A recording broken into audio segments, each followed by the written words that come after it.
just pull up on you, girl, because you right on course. I don't need no ambience to feel your love, your love. Oh, I don't need more, nothing, nothing. I don't need more. I'm running to you. I'm wasting no more time, paying them no mind. I'm paying them no mind.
don't feel safe in the streets you roam.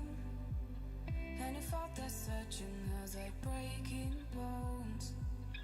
Even if the world just throws you sticks and stones, I'll be waiting for you, babe. And it's cold outside, yeah, I'll keep you warm. If the sun don't shine, I'll catch you through the storm. If the odds are all against you, I'm your lucky charm.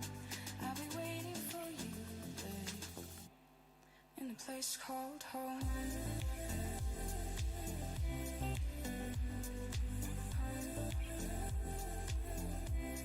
In a place called home.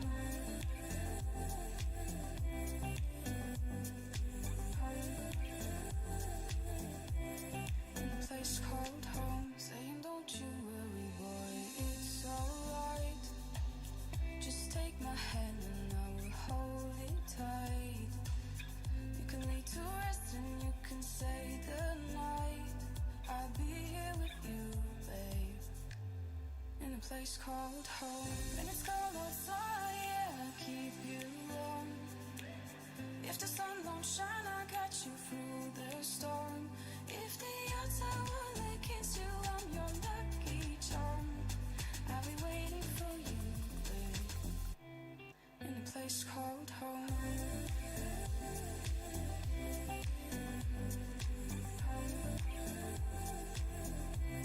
In a place called home.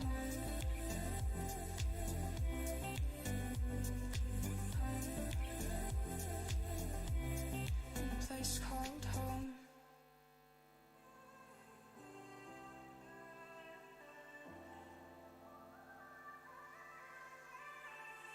I recall the way you looked at me, stuck in my mind, those fading memories. The way you used to hold my hand, the way you used to say that everything's gonna be okay. This house is not a home without you here. These lonely nights are what I fear. I kept your voice here on my phone to replay when I'm alone. It's not a home. 'Cause every time I let you go, you find a way back again. Close your eyes and go back to where it began.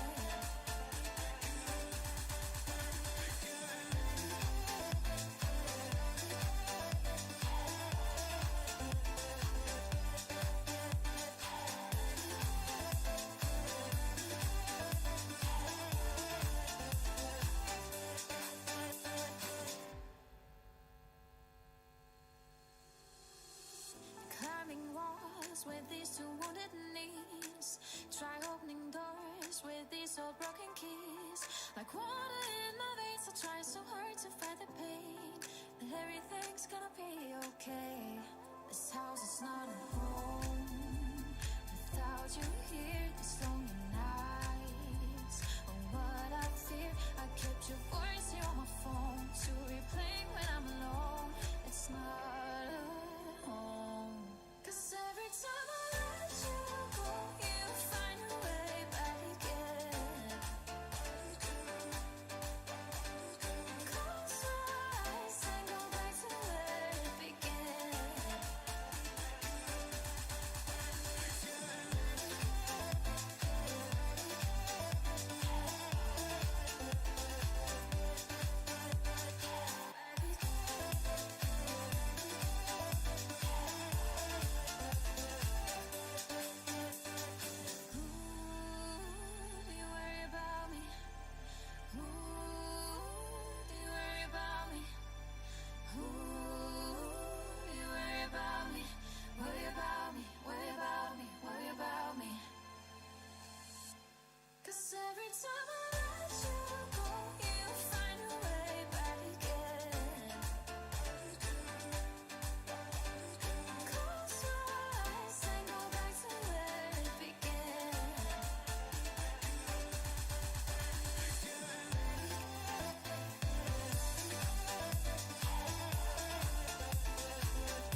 I'm barely breathing. Just set me down on the shore, and I wanna believe in something that makes us more. And you say that I can't read the signs, so I'll go, cause I'm wasting my time. Oh, I'm barely breathing. Just set me down the shore, and I wanna believe in something that makes us more. And you say that I can't read the signs, so I know that I'm wasting my time. You know I'll go wherever you want me to. I know I don't ever act like I have a clue. I can't make up my mind, so I'll stop wasting my time. Wasting my time. Wasting my time. Wasting my time. I'm wasting my time on you. Wasting my time. Wasting my time. Wasting my time. I'm wasting my time on you. Oh, we're barely breathing. Just stop before it's gone. You don't even see what's going wrong. So you say that I can't read the signs, and I'll go, cause I'm wasting my time. Maybe there's another way out of here, and that's for you. But I don't like playing around my ideas, and that's the truth.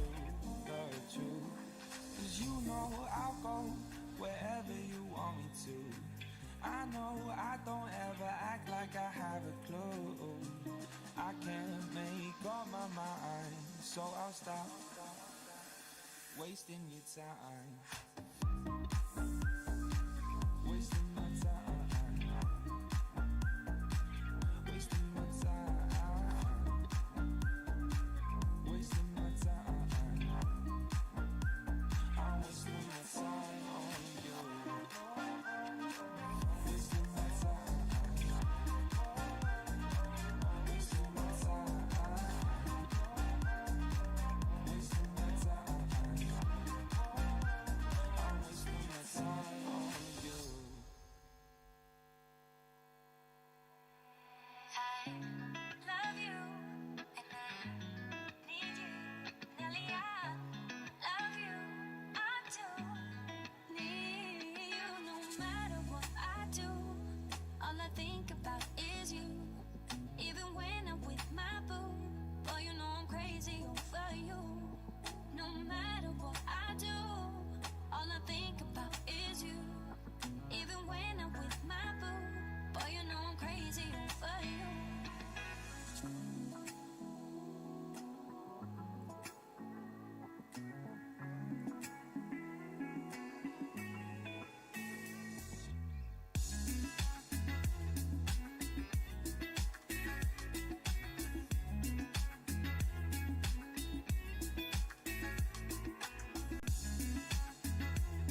it's all here. It's all here. Yeah.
Good morning, ladies and gentlemen.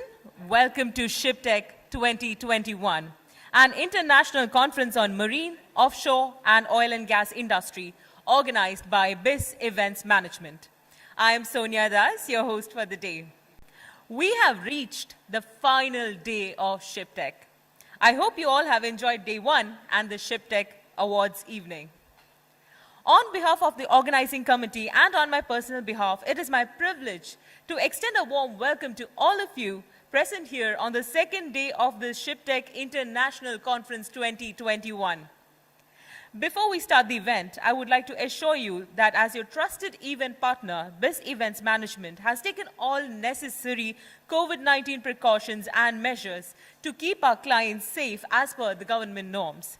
Shiptek 2021 is the first physical maritime event in the world which is protected by the Wolf Air Mask, India's first iron-based COVID solution, which has proved 99.9% efficacy in neutralizing all virus, bacteria, and harmful microbes in the atmosphere. For your safety and everyone around, kindly wear masks at all times and please maintain social distance. We are also glad to inform you that this event is currently watched live worldwide by visiting our Shiptek homepage, www.shiptek20.com and click on Live Link tab. Please feel free to inform your colleagues, family, and well-wishers so they can also be a part of this intriguing event. Shiptek 2021 is sponsored by Platinum sponsor, Castrol BP, Gold sponsor, ADNOC Logistics and Services, Silver sponsors, Fair Deal and the Hawks, Bronze sponsors, Inchcape Marine Survey and Inspection, ABS, Langhorst Ropes, Red Sea Gateway Terminal, Notepad sponsor, P&O Maritime Logistics, Registration Area sponsor, Luke Oil Middle East, Badge and Lanyard sponsor, Bahri, Lunch and Coffee sponsor, Oman Dry Dock Company, Award sponsor, Cadmatic, Welcome Drink sponsor, Exalto Emirates Marine Equipments, Conference Session sponsor, Solas, Knowledge partner, Ares International Maritime Research Institute, AMRI, Efficiency partner, EFISM, accredited by International Maritime Club, IMC, and safety partner, Wolf Air Mask. Our associate sponsors, 5 Ocean Ship Repairs, Win GD, Al Bawadi Daman, Class NK, Al Mufaddal, Heritage Group, Ocean Power, Foresight Offshore Drilling, Bureau Veritas, ARC Group, SEFI, Arca Global Marine Services. Our media partners, Trademaker, Energy CIO Insights, Marasi News, Coalsport.com, Robin Asafina Magazine, Expo Rooms, Petrofinder, Sailor Today, World Oils, Financial Nigeria, Green Journal, Green Match, Oasis, Refiner Link, Hellenic Shipping News, UFO, Project Cargo Network, Cargo Connections, Freight Book, OPCA, Energy Dyers, Marine Insight, and Bunker Spot. Our supporting partners are DCMMI, FONSBA, DSAA, ICS, International Freight Network, Specialist Freight Network, World Freight Network, Gobalia Logistics Network, the Cooperative Logistics Network, and the Conqueror Freight Network. Second day of this conference is scheduled into 2 sessions, and we will have in total of 9 top-notch paper presentations today. The time duration for each presentation will be 20 minutes. Since the event is being telecast live, I would request all our speakers to kindly stick to the time provided. And to chair the first session of the conference, I request Captain Gamal M. Fekri to please join us on the stage. A round of applause, please. Captain Fekri is a master mariner and has nearly 42 years of experience in the shipping industry. He was appointed as Chief Executive Officer and member of the Board of Directors in February 2014 after having served 3 years as Managing Director of Red Sea Marine Management, DMCC, in Dubai. He served with the company 7 years before resigning in 2018 to be Managing Director of his own company, MC Ship Management in UAE and Misr Ship Management in Egypt. Prior to that, Mr. Gamal was a global manager ship vetting, then manager vetting and clearance at British Petroleum Shipping in London. He served with BP for 11 years, during which he was the regional manager for Marine Assurance Middle East, where he was seconded to the Supreme Petroleum Council of Abu Dhabi as a marine manager, where he set up and established the ADNOC vetting system. Before joining BP Shipping, he was with Kuwait Oil Tanker Company, the government of Kuwait-owned company, for 24 years. He progressed with KOTC from cadet to fleet manager for the LPG and products fleet. Sir, I welcome you to Shiptek and request you to kindly take over the dais and proceed with the session. Thank you very much indeed. Can everybody hear me? Yeah. Good morning, everybody. First of all, let me extend my gratitude and thanks to Shiptek and Dr. Sohan for inviting me to share this privilege with you. And I'm very delighted to be with you today. What my first word would be, I want to invite you to be engaging more than yesterday. When we say question time, there's a 9-notch presentation today.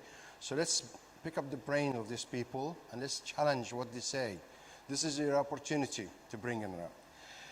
Today we'll have, the first session will have 5 speakers, 5 distinguished speakers, if I may say. The first one will be Mr. Ibrahim Bahari, Managing Director of Winterthur Gas and Diesel DMCC, and he's going to talk to us about the global shipping and development and challenges, if you like, nowadays.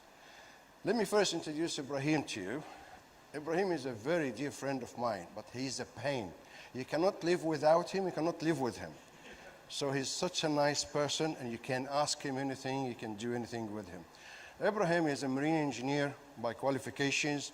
He developed his career with KOTC with me, right from day one all the way. So he's done just as much in KOTC until he reaches chief engineer. Then after chief engineer, he joined in Saudi Arabia as a regional manager for Wärtsilä with Switzerland, but he was the regional manager for Saudi Arabia. He stayed with them until 2011. In 2011, he was promoted to a director on the Middle East here. And surprisingly enough, you will never believe it, we landed on the same day to Dubai.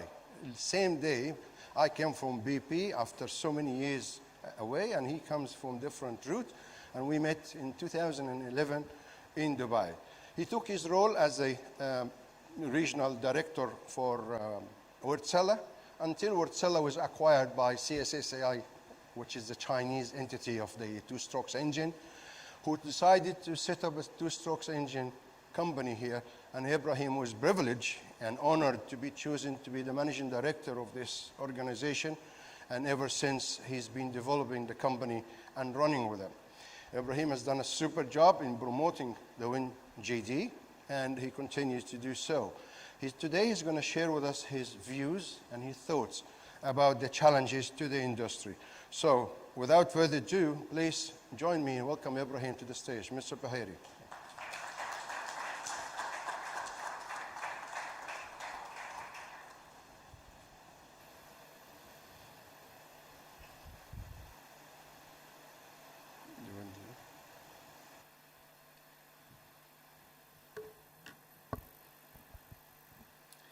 Good morning, everybody. First of all, thank you very much for the long introduction, Gamal. Thank you for the Shiptek as well for getting us together. I know it was not an easy job. It's a great effort you have done yesterday and today. So thank you very much for getting the industry intact again after the pandemic. Today, our presentation will be in continuation to what our colleagues have presented yesterday. I would like also to thank all the speakers yesterday for paving the way to my presentation today.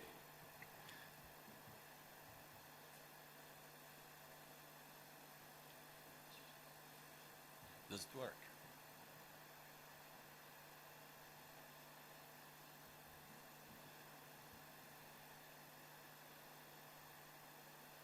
This thing work.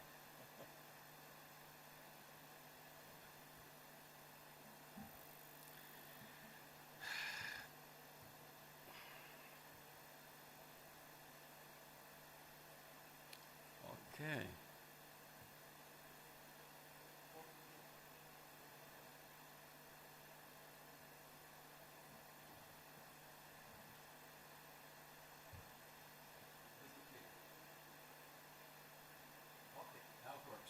Thank you. Okay.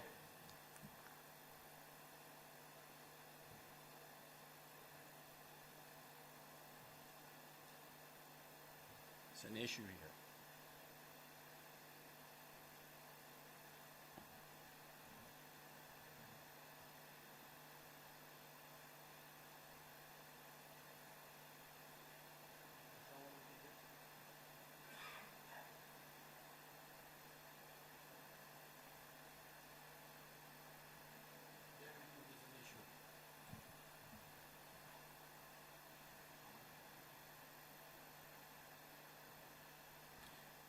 Sorry for that.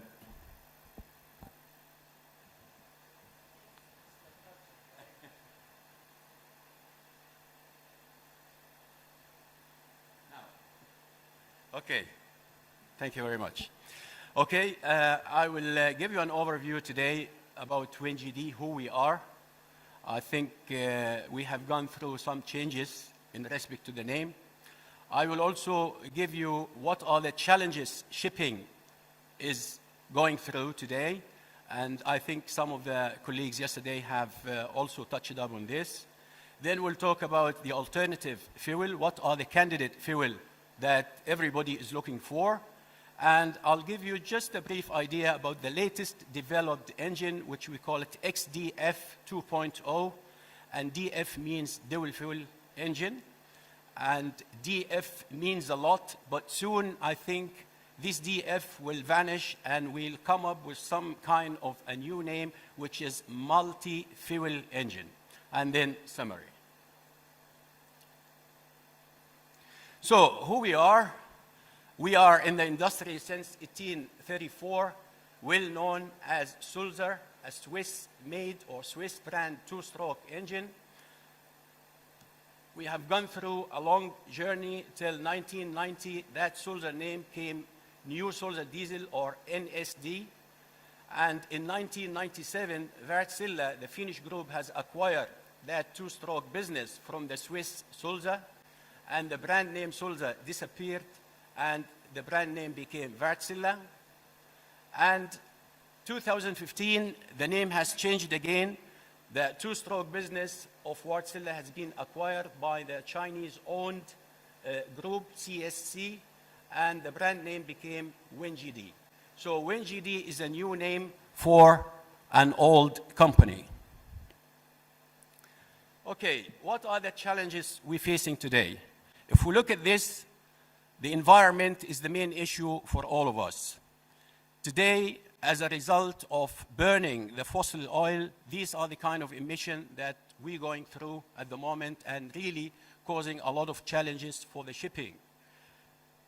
Emission can be divided into two main kinds of emission: GHG, which is very harmful and have a negative impact on the global warming, and one of those emissions is CO2. Other kind of emission, which is called non-GHG, which NOx and SOx and particulate, which is the black smoke that sometimes we see coming out from ships.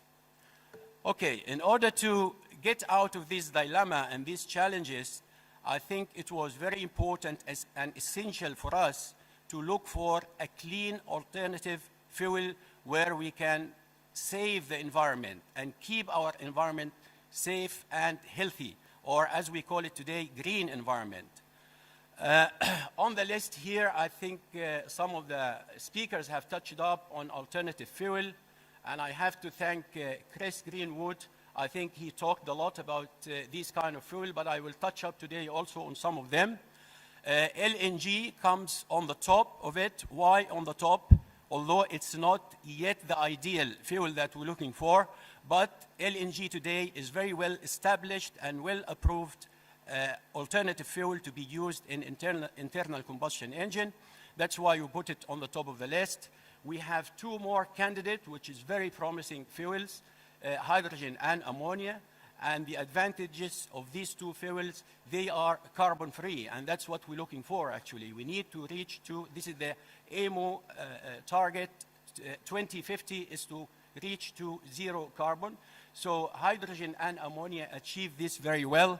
We have also the methanol, we have the biofuel, and we have some other fuels as well, which end up with synthetic fuel, which we're not yet there, but I think we're working hard to reach to that kind of fuel very soon. Okay, so talking about decarbonization or CO2, how can we cut this down?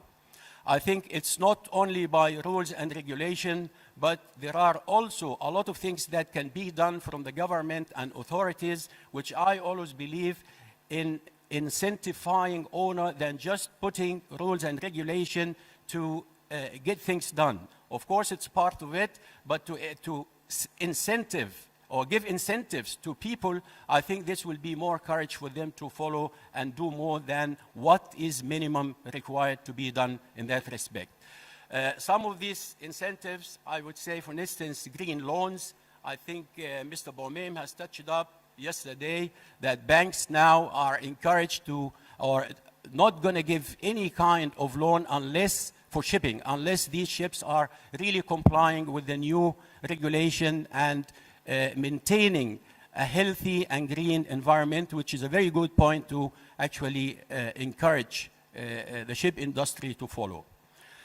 Carbon credit, I would also say that this is one of the incentives. We need to encourage the people who are keen to cut down their CO2 footprint by giving them some kind of discount or port authority discount fee, all these kind of taxes that ships has to pay. Also, I think for getting this kind of candidate fuel that I mentioned to be in reality and to be commercially available, I think the R&D needs some kind of subsidies. And so this is a lot of work and a lot of money to be spent actually to come up with a fuel that we say today we have ammonia, for instance, or hydrogen commercially available. It takes a lot of work, it takes a lot of research and development, and takes time as well. Somebody has to pay for that, obviously. And without getting the support from the right authority, I think this is not going to work. Regulation also have to have better understanding when they come up with new rules. I think some kind of flexibility in implementing these rules has to be also there. The grace period has to be enough for the shipping to move in a stable way and not causing panic. As we have seen in the last few years, a lot of regulation has come up. I think we wake up in the morning, we find a new regulation. Second day, these regulations are changed with another after ship owners have spent some money to comply. So this kind of regulation or fast-moving regulation, I think, has to be looked at.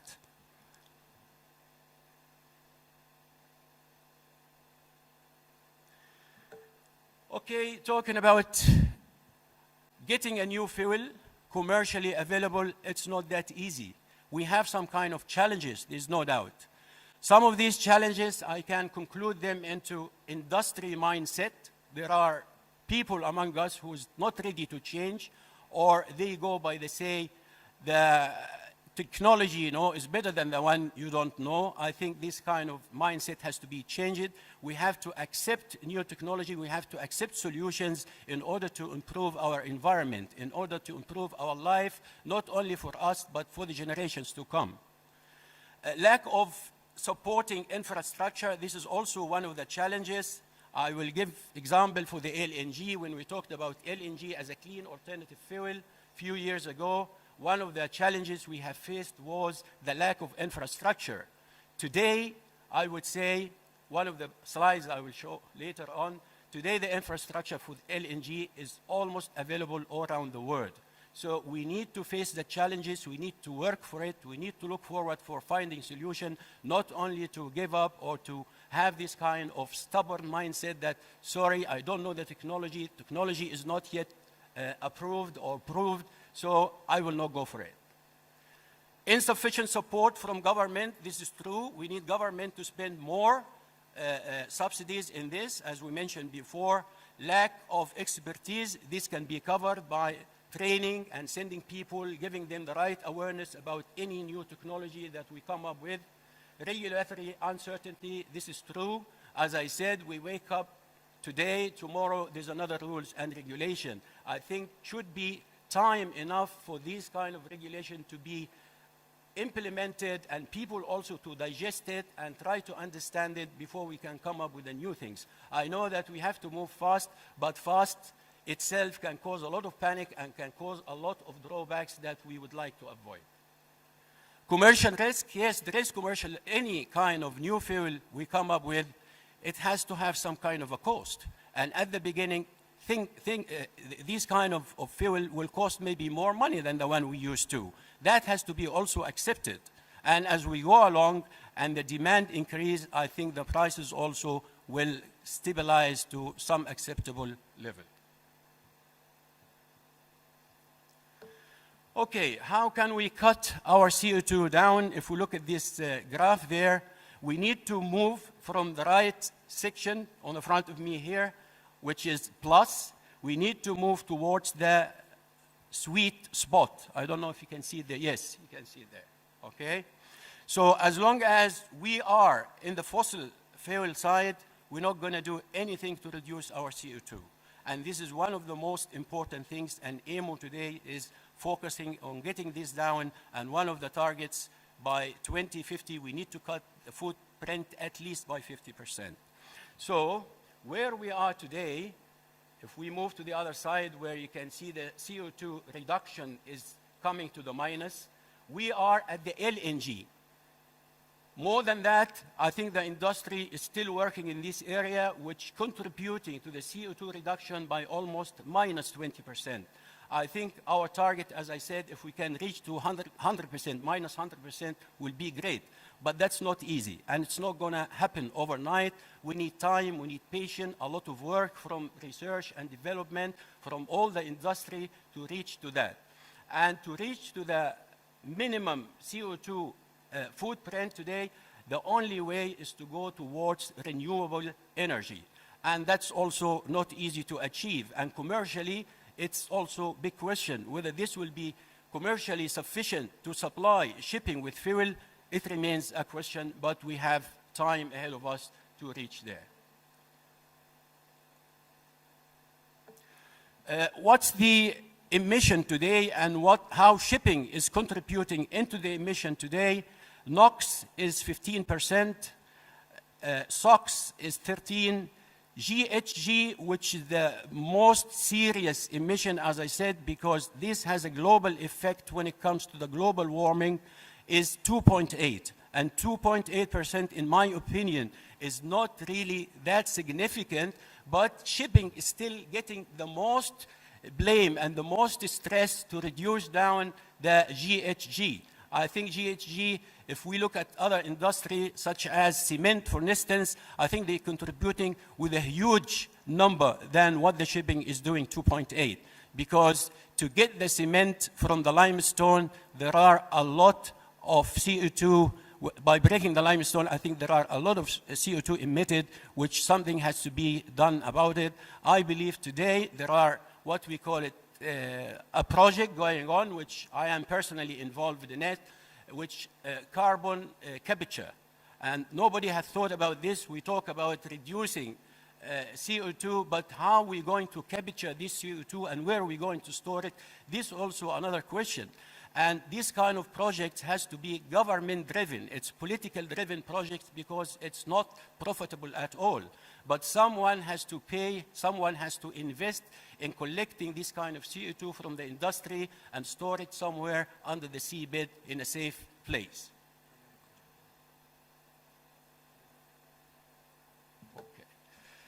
Okay, using the LNG as fuel, we heard a lot about something called methane slip.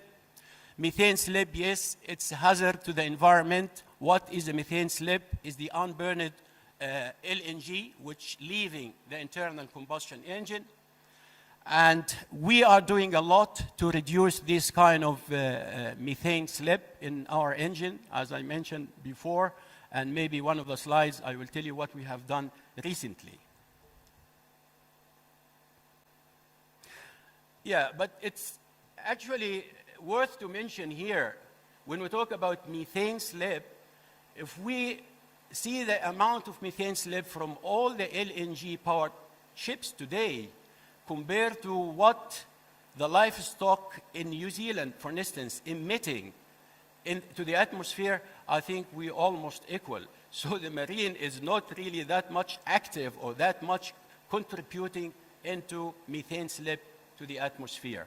I think the total we talk about for marine and the road transport is something like 2.8%. Yeah, this slide shows that the LNG, 10 years ago, as I said, I was one of the people who started actually marketing for LNG as clean source of fuel. And at that time, I must admit, we did not have many listeners to this. And people were always coming up with the challenge, where is the infrastructure? How can I get this fuel where my ships goes to? I think today we are in a position to say that LNG bunkering vessels is almost spread around the globe, and we are in a good position to say that any vessel that using LNG as fuel can be easily bunkered. Also, the awareness of LNG as new fuel has increased very much. I got this slide from DNV webinar, which shows that only this year, the first quarter, the order book for the new ships, the new building, using LNG as fuel has increased to almost 18.5, which is a very good sign that the industry started to understand how important to go for alternative fuel. Okay, what we do in WinGD to reduce the methane slip in our engine, we have come up with some kind of a development that was late last year till today, as I'm talking to you now. We come up with a new technology called ISA. The ISA technology depends on taking some of the exhaust gases, leaving the engine, and recirculate these gases back again through some cooling system and push them back again to the turbocharger inlet. And by doing that, we have been able to reduce the methane slip by almost 50%, which is a great achievement. So as I always say, technology is a non-stop kind of improvement process. We're not stopping there.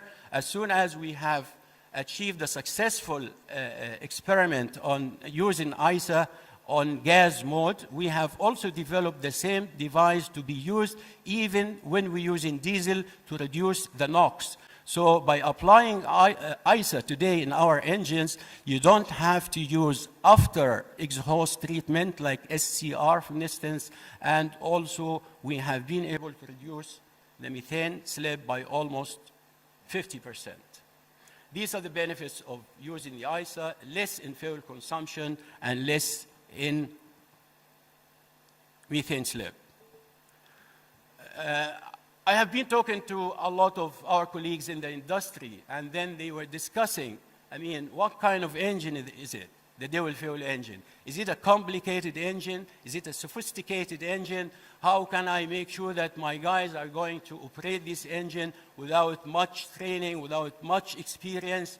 Yes, the engine is just like the conventional diesel engine with some additional parts. Of course, we had to add some kind of system to enable these kind of engines to burn the LNG. So what are these parts there? We have the micropilot common rail, which again, it's not really a big deal from the conventional engine. We have something called a breech chamber to ensure a complete combustion and stability of that combustion to reduce the emission. We have gas admission system. Of course, to burn the gas, we have to have some kind of valve, certain system, and the control system, which is the normal control system for any conventional engine, with some additional modification to control the engine when it's in gas mode. So, as I said, it's simple enough that the normal stuff and the existing marine engineers that they're using the conventional diesel engine today can simply shift to dual fuel engine without any troubles. This graph shows what are the difference between the XDF 2.0, which is the latest version of our dual fuel engine, and the normal one. There's tremendous reduction in NOx and SOx and particulate, and the most important thing, we have been able to reduce the CO2 equivalent by almost 20%, which I believe a big step towards the AMO target for 2050. What's the industry target 2050? As I mentioned before, we need to reduce the GHG by 70% by reaching to 2050. We need to cut down the CO2 footprint by 30% by 2030 and by 70% by 2050. So we have a lot of things ahead of us to actually do in the industry. Where we are today, I think the EEDI, which Chris Greenwood has talked in detail yesterday. That's, I believe, in place and progressing very well. LNG as fuel, it's very well-established fuel and accepted by the industry today. And we can see from the graph I showed that a lot of new building today has actually specified their engine to be LNG powered. And then EEDI phase 3, that's also in progress. What we have to focus and work more is the hybrid system, hybrid solution and integration. We need to find also other ways to help reducing the fuel consumption. We need to talk about smart shipping. Now we hear about autonomous shipping. That's also something that the industry and the technology is trying to apply till we reach to the final X fuel, which can be something like ammonia or hydrogen. This slide actually I liked very much. I have extracted from a webinar which arranged by CMA, CGM, GTT, Total, and MOL. What I would like to highlight here is how they have perceived the LNG as fuel in their first LNG-powered ship, one of the biggest container ship, Jaxi Day. Just reached Rotterdam a couple of months ago and in the maiden voyage from China to Rotterdam and got bunkered by LNG in Rotterdam. So what they say about the LNG here, they say LNG as fuel is safe and reliable and predictable. Getting to our target, 2050, it's not only talking about the new building or the existing ships, it's also about the ships that goes for scrap. And I think yesterday, Shiptek has actually showed a very interesting video, which very touchy in the meantime about scrapping ships in Bangladesh and how this industry, scrapping industry, can actually have a very negative impact on the environment. So talking about clean environment and reducing emission, it's not only about operation and new building, it's also about scrapping the ships. So to reach this target, as we always say, it needs collaboration and strong action from everybody in the industry, including authorities as well. So it's a big job, and we have to start from today.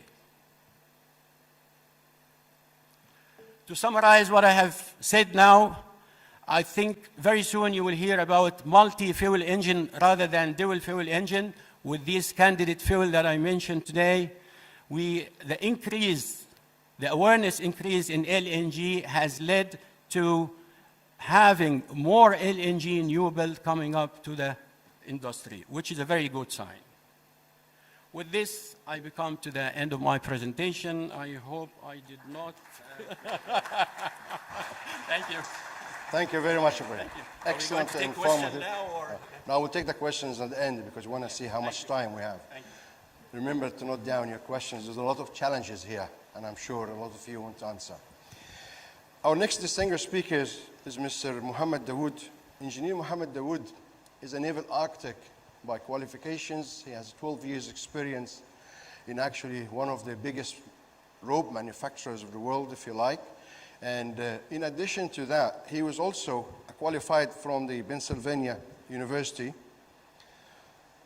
with a master's degree in from Walton School of Finance in Pennsylvania, and also have a degree from metallurgy. Is it metallurgy, Mohammed? Who is Mohammed? Okay. Mohammed will be talking to us about their line product, not as a marketing pitch, but actually because they have a product that serves the whole industry. So we are interested to know how much we can use from it, how good it is, and of course, what's the advantage. Join me, Engineer Mohammed, and thank you very much for coming over.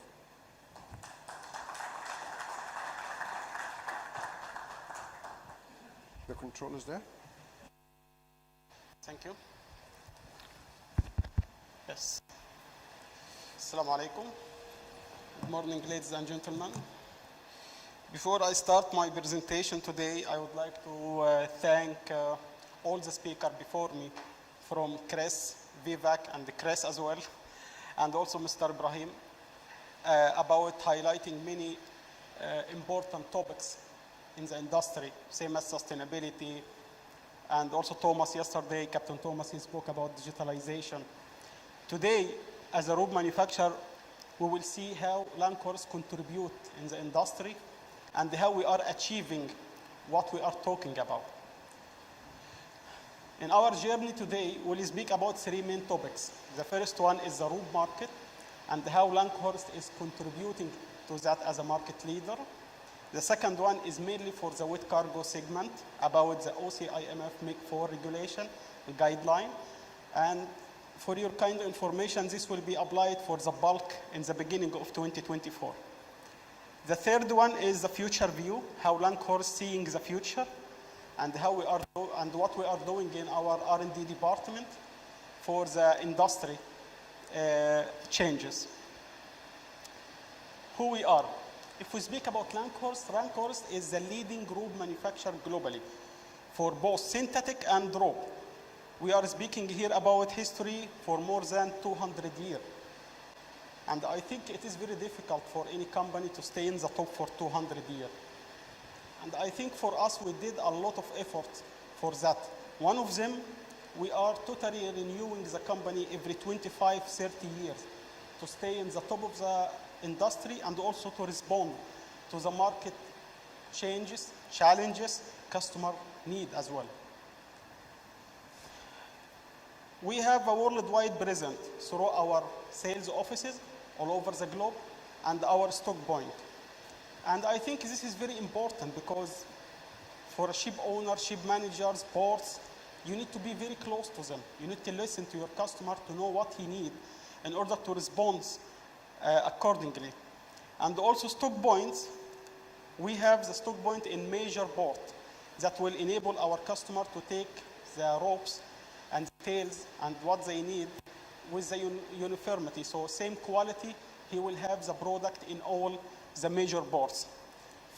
For me, I don't like to call it stock port, I like to call it support point.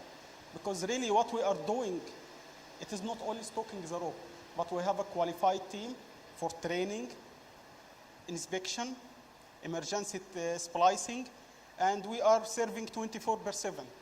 And this is really brilliant because I do remember from a while we have like a emergency splice in the anchorage of Fujairah. We did it in the midnight because the vessel they need to move. So I think stock point with a qualified team for technical support is very important. And this is one of the benefits of Lankhorst. Lankhorst operates in 6 main markets: ship mooring, tug and towing, heavy lift, crane rope, dredging, and barge mooring. Today, I will focus only in ship mooring. For tug and towing, just a small brief, Lankhorst is considered the leading also in tug and towing, and we can say in the region here, we are the main supplier for all ports and the main operation of tug and towing. So you can name any port, you see they are using Lankhorst ropes in the towing operation. If we speak about ship mooring, if you see Lankhorst from 10 years, we have a big brochure which having all our portfolio. But we came from 10 years. As I said before, we always respond to the market. Because today market, if you need to serve the market better, you need specialists. So you need segmentation to speak to each segment in his language. So the customer for wet cargo, you will speak with them and use a different terminology for the rope if you speak about dry cargo, if you speak about tug and towing. So the market we serve is wet cargo, dry cargo, cruise, binnenvaart. I think binnenvaart is Dutch word for the inland shipping. It's a very local market. Tug and towing, heavy lift, dredging, and EPCI contractor. Our production location for synthetic ropes, we are producing in Portugal, in Philistrand in the US, and also in Brazil. And I would like also to say our factories is really top-notch. When we speak about sustainability, we achieving internally before we achieving externally. So if you see our factories, for example, in Portugal, we reuse and separate our industrial waste.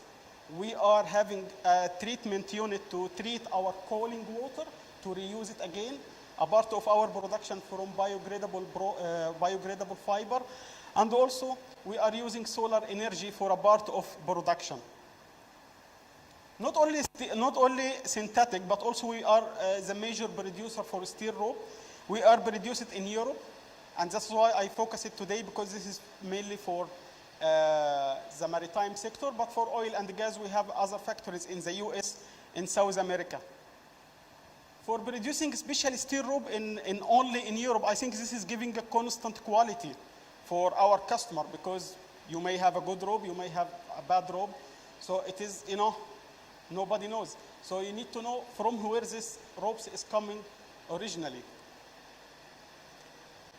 This slide, the message from this slide is, when you are using the rope, you need to know the application and what you will use the rope for, because we have a very big range, different fiber, different construction, so different material as well.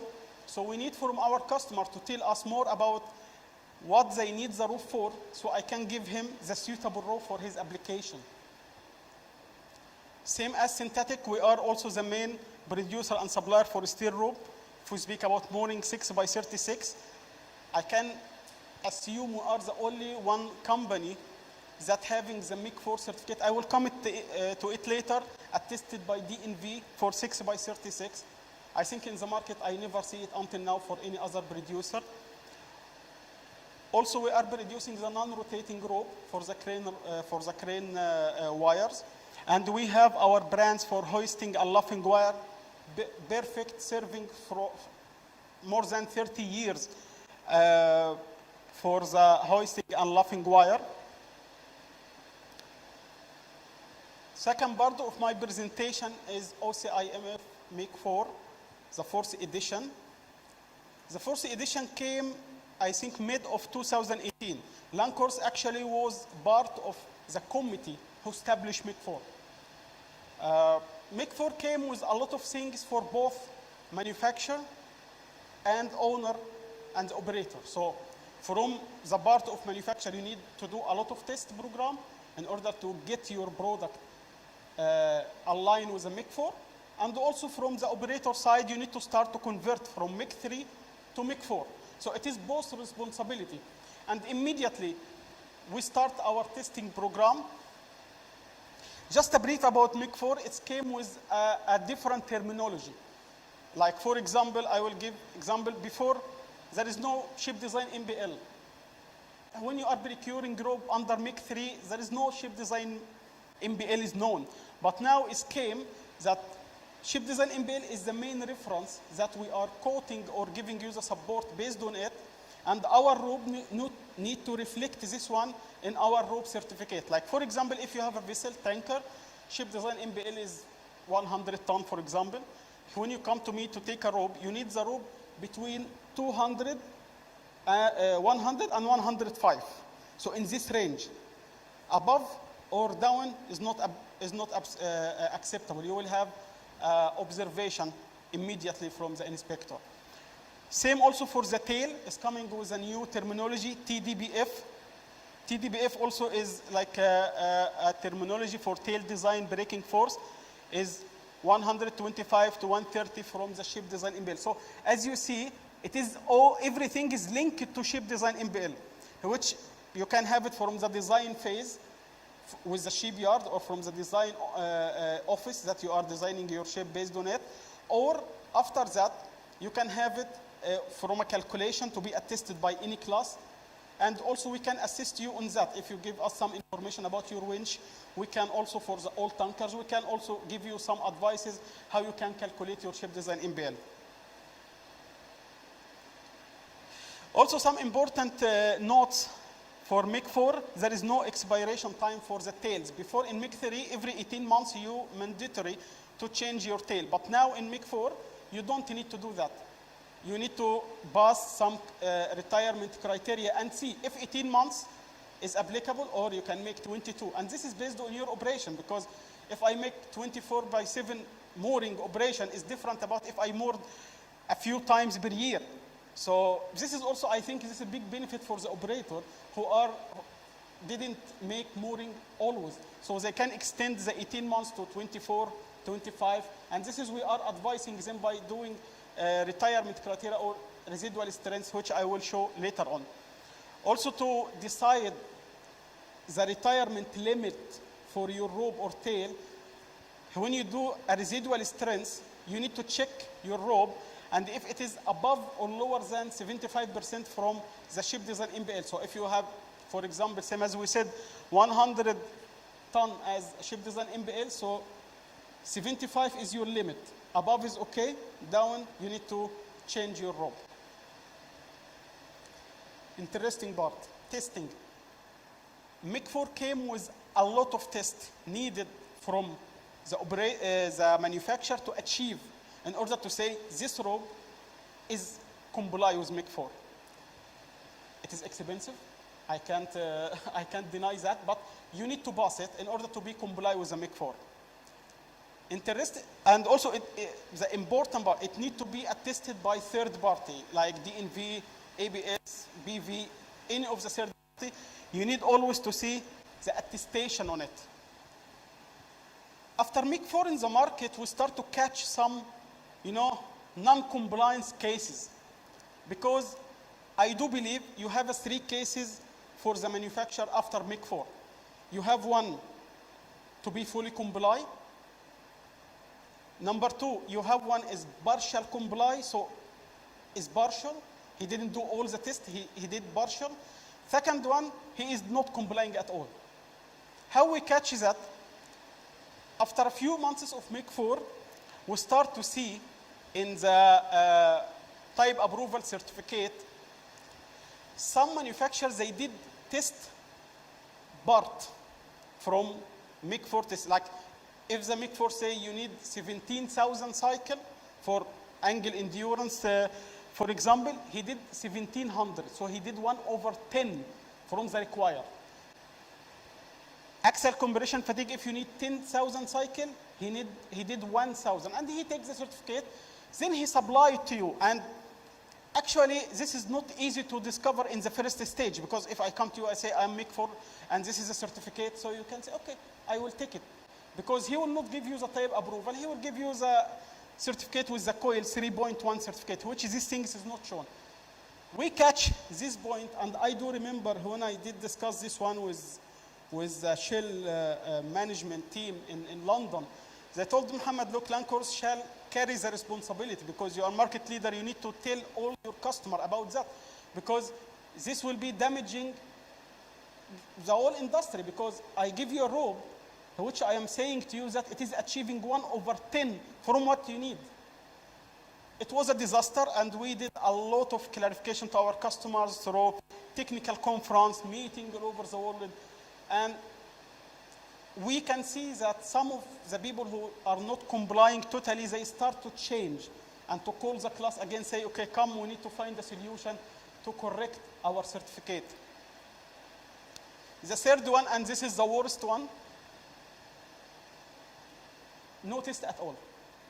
He just take the format, because in MIG-4 you have a format of the certificate. He take it, and by Photoshop he just add some things, and the things is which he doesn't have any information, he say under testing. So it's under testing, and he supply to you the rope, and during the first inspection you have a remark, then you need to change. And this is really, it's very dangerous, because the customer be curing the rope because of the need, and he need to move the vessel, he have operation, but lately he is discovering that I have a problem, I need to change. 0, I think 0 as a number is not is not a number for people to be proud of, but we are proud for 0 for one thing, that since beginning of MIG-4 until now, we have 0 observation on our rope globally. So for steel, tails, ropes, we never have any single comment from any inspector on our ropes. And this is really make us proud, because when you do the things right, when you respect your customer and you respect the industry, you have the result. Okay. To keep it short, how we are operating and how our service model, it is summarized in 5 steps, very easy. We're starting from selection the rope, because you need to select your rope based on the application. Because you may have a fantastic rope, very good rope, very quality rope, but you use it in the wrong application, so you will not have what you need. The second one is training and installation. Training is very important, and from here, I would like to say training for the people onshore and offshore. So we do both. We do training in the offices for technical and for purchasing team, and also we do training on board, because if you have a good rope, you need to train the people how to take the benefit from this rope. Inspection and maintenance, we always make maintenance and inspection to our customer. And for this one, I have like a short story. One of our customer, he take from us like Lanco back, that this one for crane rope, for hoisting wire. And then he came, his vessel is calling Rotterdam, say, Muhammad, look, when I'm using the rope, it's not giving me the lifetime expected. It's always damaging. So can you send somebody on board to see what's going on? We send one of our inspectors. Then we find that he put the left hand instead of right hand.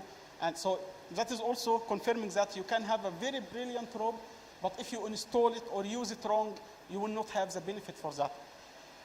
The fourth step is the residual strength. To set retirement criteria as per MEC 4, we are giving you guidance for each type of ropes and each diameter, when you need to cut piece and to bring it to us to make a residual strength to see if you need to retire it now or not.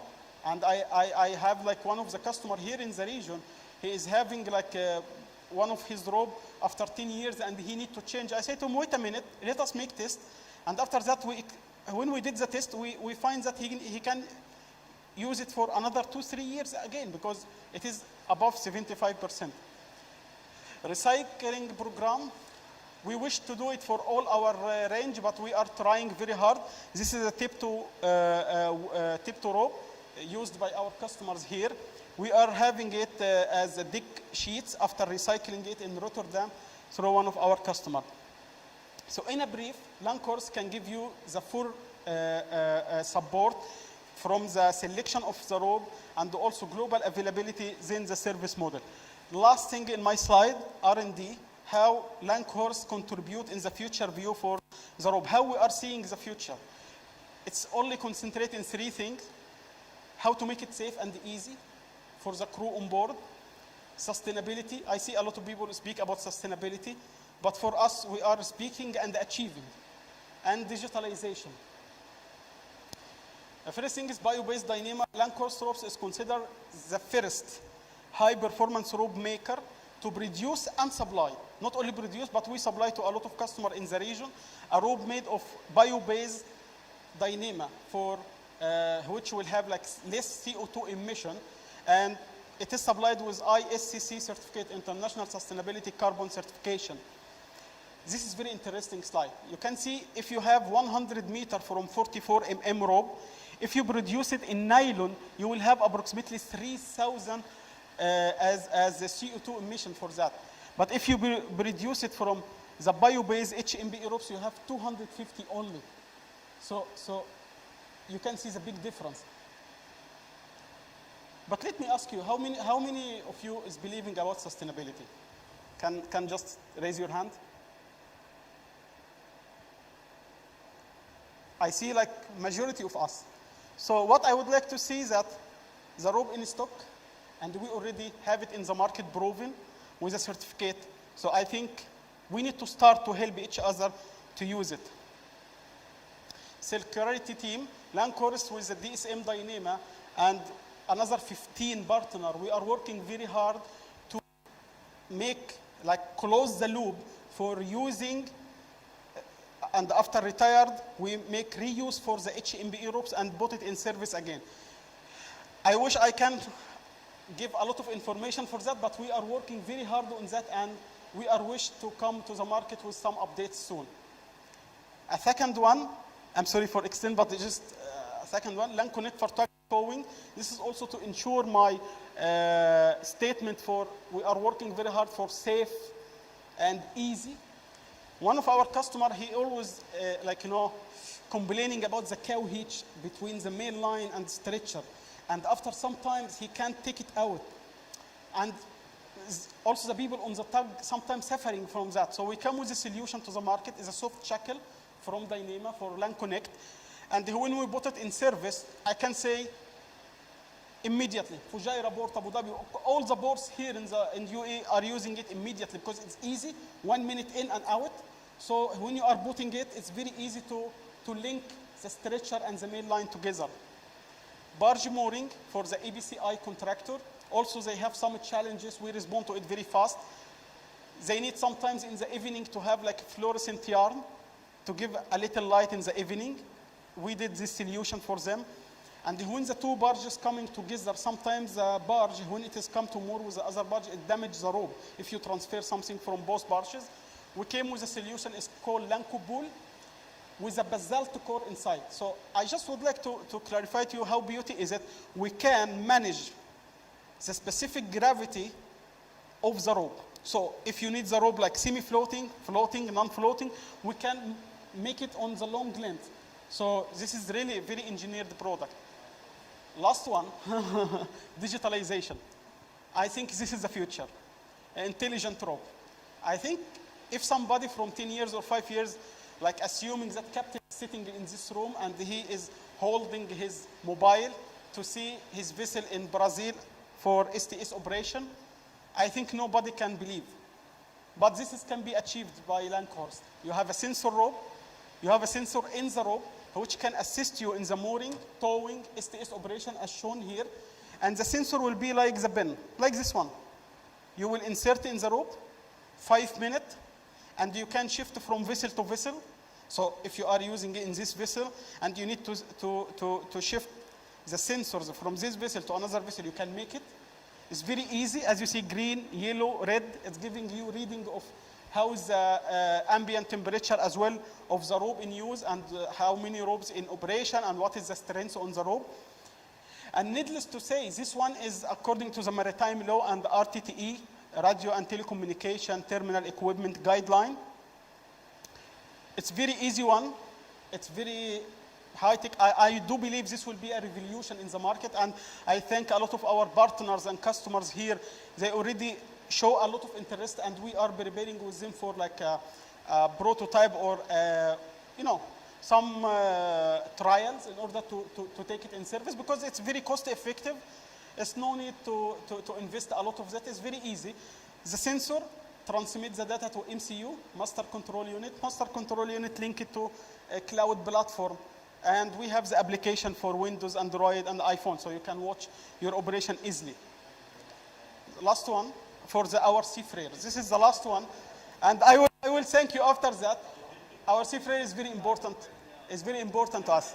Yeah. And we are, this image I hesitated a lot to put, but really, as per the latest reports, we see the incident resulting personal injury is 53% from the rope. It's coming from part of the rope. And a part of 53%, you have 14% death from the rope. So I think choosing of the rope is very important to us and to the people on board. And we need to pay a lot of attention for that. Thank you very much. And sorry, Captain Gamal. Thank you very much. Thank you very much for a very informative presentation, but it is not what I expected. There was a lot of marketing in there. I was hoping to talk MAG4 highlight and how they can help us reduce the cost going forward to MG4. The OCMF guidelines, mooring guidelines 4, will incur a lot of expense for ship owners and operators. And this guy could be a key in helping us how to reduce this cost. This would have been my expectation, but we will challenge him when it comes to question time if we still have time. My next distinguished speaker is Laura Voda, and I hope Dr. Laura Voda is not from the Vodafone, so I can reduce my bill. Dr. Voda is actually, she's a member of the council team on the litigation team on Fish & Co. She's specialized in real estate and corporate, if you like, disputes. And she's been experienced for 10 years with the firm on this background. She's very experienced with the arbitrations, and she's been involved in a lot of arbitrations and claims. Dr. Laura is going to talk to us today about something very interesting, and I need to read it in here because they're the changing face of the maritime and the risk, legal implications, and the automated vessels. This is a very interesting topic. I want you to pick her brain on this one first. Dr. Laura, please join us.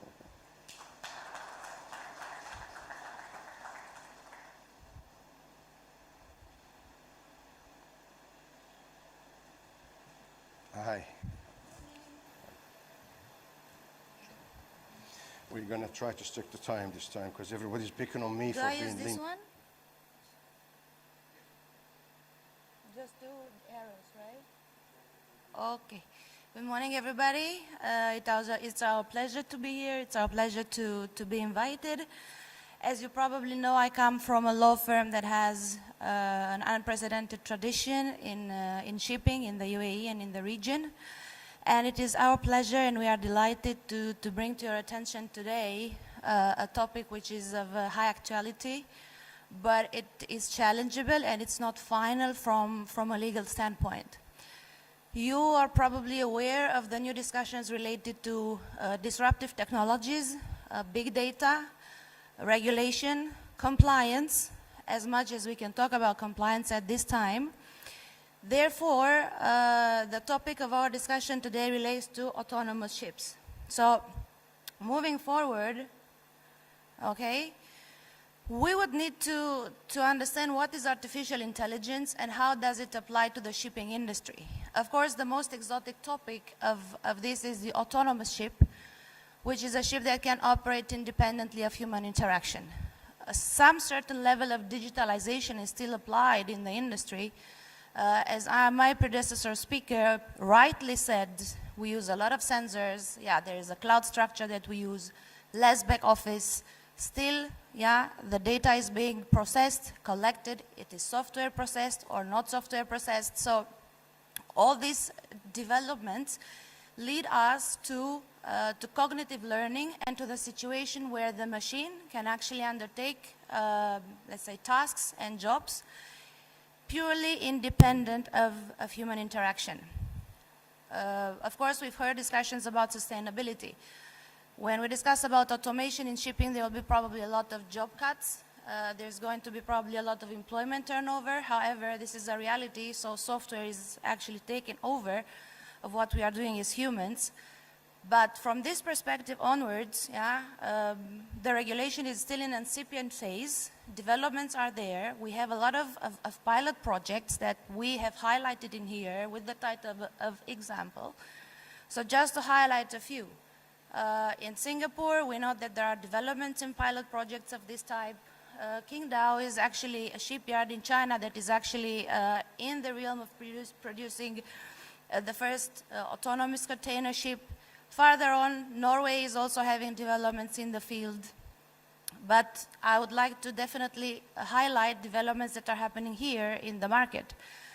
So we have heard, and we would like to bring to your attention that the tendency and the pattern in here is of a generational impact. And we have examples like Dubai Customs, which is implementing Siage, which is a digitalized platform to improve the port security. We have the DP World that is also investing in that direction. We have the Abu Dhabi ports that is willing to actually build a first autonomous tugboat. Now, the risks that appear in this kind of automation business are not small. From our point of view as lawyers, we look into two main directions. Number one, data regulation. Number two, liability or accountability. So when, let's say, a software becomes fully independent, it means, in technical terms, that it moves into a stage of cognitive learning. It can take decisions on behalf of the, let's say, human, yeah, to call it in more simple terms.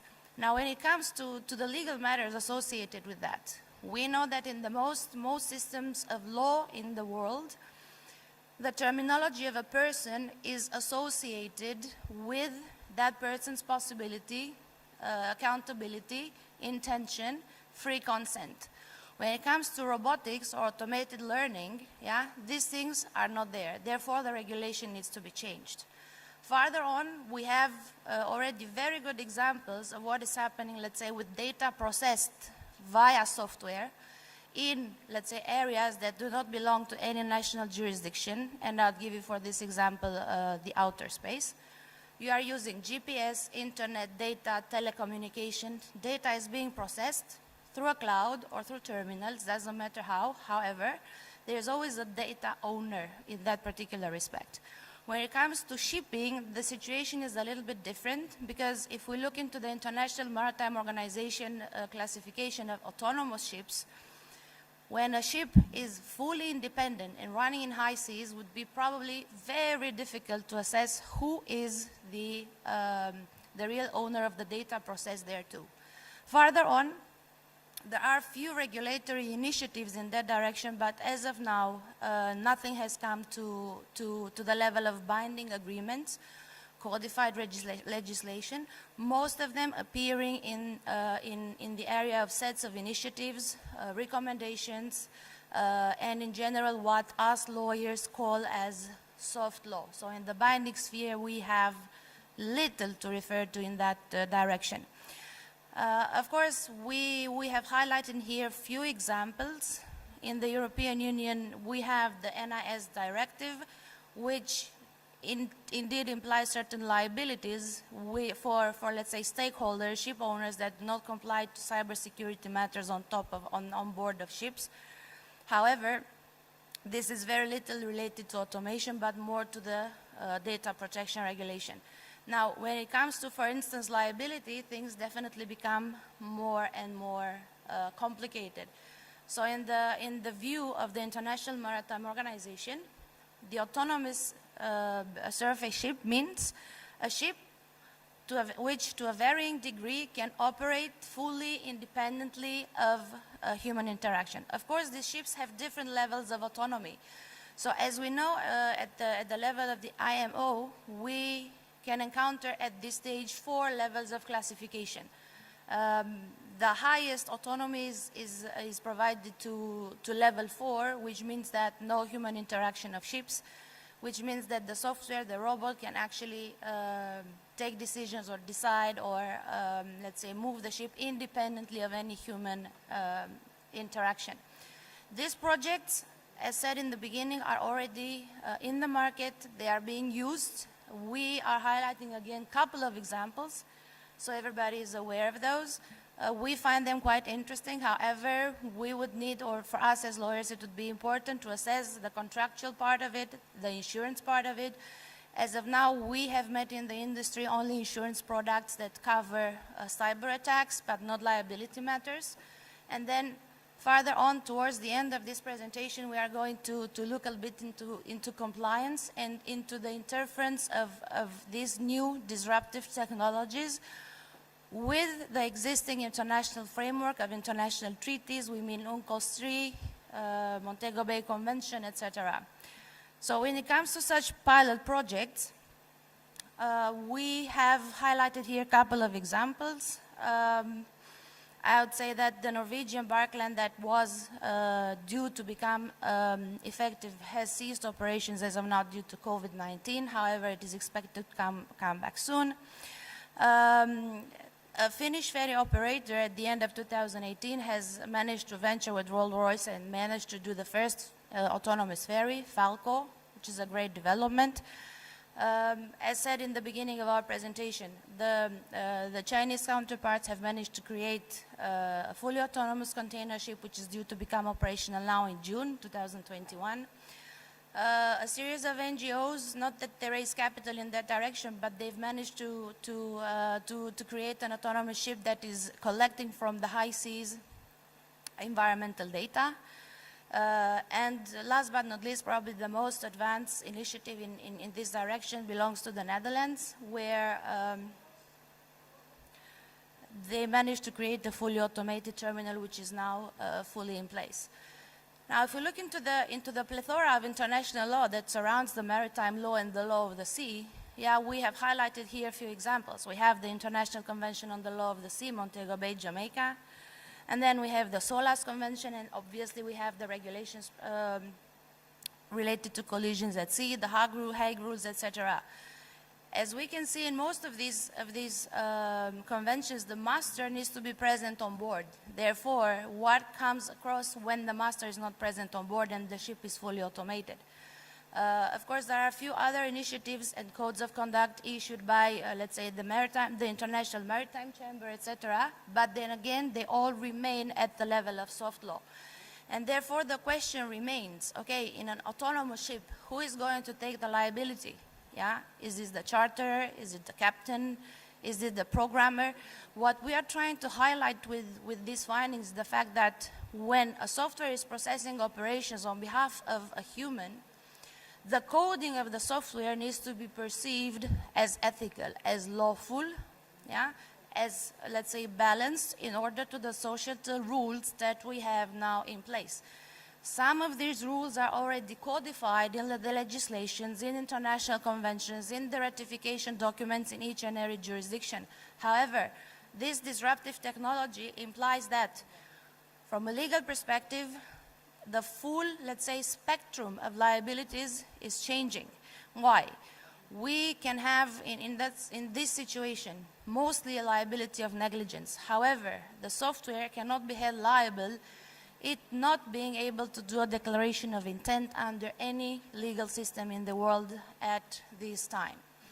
Of course, developments exist. The UK, Australia, US jurisdictions are trying to commercialize the market even more and try to bring definitions in that respect. Probably the most advanced initiative that we have heard of is a proposal made by the European Parliament to the European Commission at the level of 2017-2018, whereby a new form of, let's say, legal personality needs to be inserted in the legislation, which is the electronic personality, which is quite an interesting concept. We would like to talk more about that. Unfortunately, there's no time at this stage. However, obviously we can hear from each other, and we are writing quite a lot, and probably new developments are going to be published on our website and on our written materials in that respect. So obviously, the bottom line and the end of this presentation leads to the conclusion that the change that automation in the shipping industry brings along is not only disruptive, it's also holistic. It is, let's say, of a generational nature, and it's probably going to rephrase, including the definition of sustainability. And for us as lawyers, obviously the system of evidence in courts, the way in which arbitration proceedings are being built, the way surveyors, experts, witnesses are going to work is going to change. So as said, the maritime laws are at this stage probably in the point where they would need to be overhauled in order to respond to these new developments, which obviously are not that exotic anymore. We are seeing them implemented, therefore they are going to become probably quite soon a new reality. I would like to thank you for your time, and we hope that next time when we meet, data regulation will be more clear in the shipping sector. Thank you very much.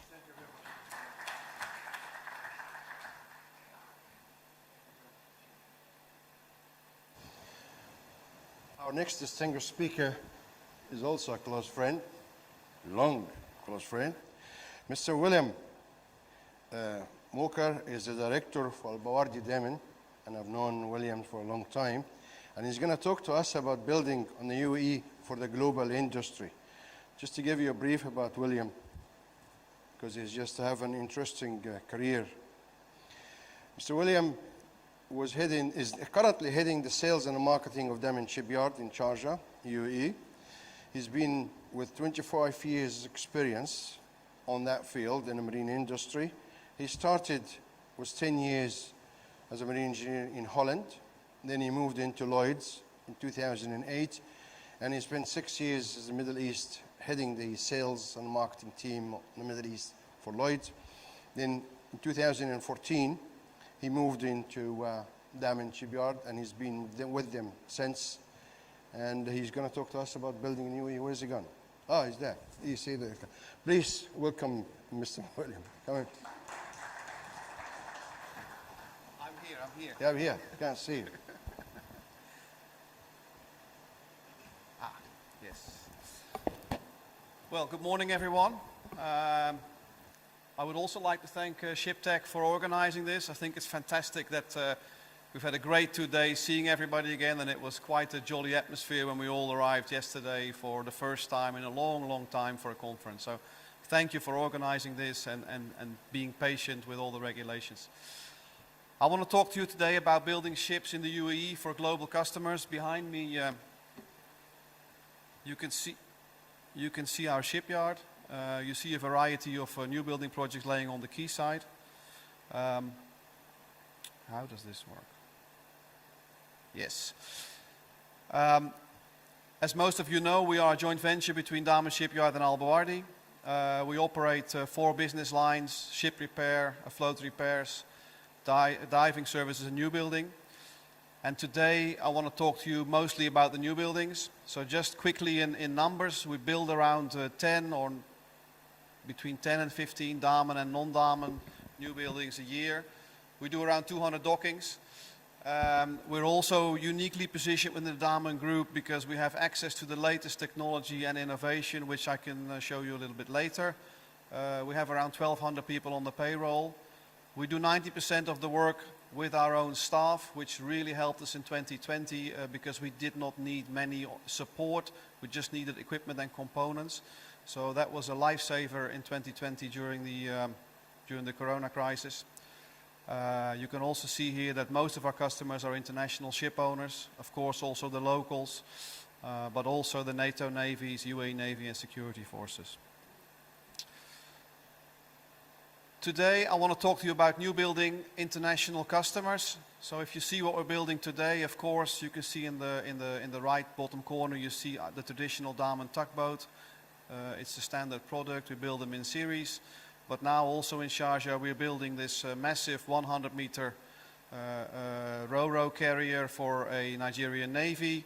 We're building a 100-meter offshore support construction vessel. And we have just completed this ship you see here on the left top, which is a very shallow water tugboat aimed at beaching it and beach operations. And if you see, we have built 75 vessels since 2014. And mostly have gone to international ship owners. Very few have stayed here in the UAE. And we're able to do that because we build for a global Damen standard and we do not waver below the standard. This is very much driven by Damen in the Netherlands. And the last 2 days we've heard a lot about what I call the 3Ds, right? So digitalization, decarbonization and depeopleization or autonomous vehicles. We just heard about autonomy. I must say I'm not a great believer in autonomy just yet. I think it's a long, long way away. If I see the money that Tesla is throwing at driving cars without people and so far it's not working, I cannot see how this is going to work for shipping in the next couple of years. But there's no discussion. Someday they'll be autonomous. So for us, it's all about adding value to our customers. So it's on the safety side, it's on the sustainability side, it's on the 24/7 reliability, and also on the efficiency. And as such, we have standardized now all systems in all new series of tugs. So here you see the latest Damen tug designs. Basically, we have gone back to 5 standard tugs.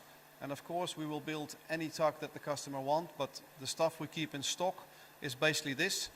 So it's a 50-ton or 60-ton bollard pull, a 70-ton bollard pull, and a couple of 80-tonners, depending on what the application is. But they will all be built to the same standard and with the same features. And it's all about simplicity, trip hazards, safety for the crew, new technologies, but sensible new technologies.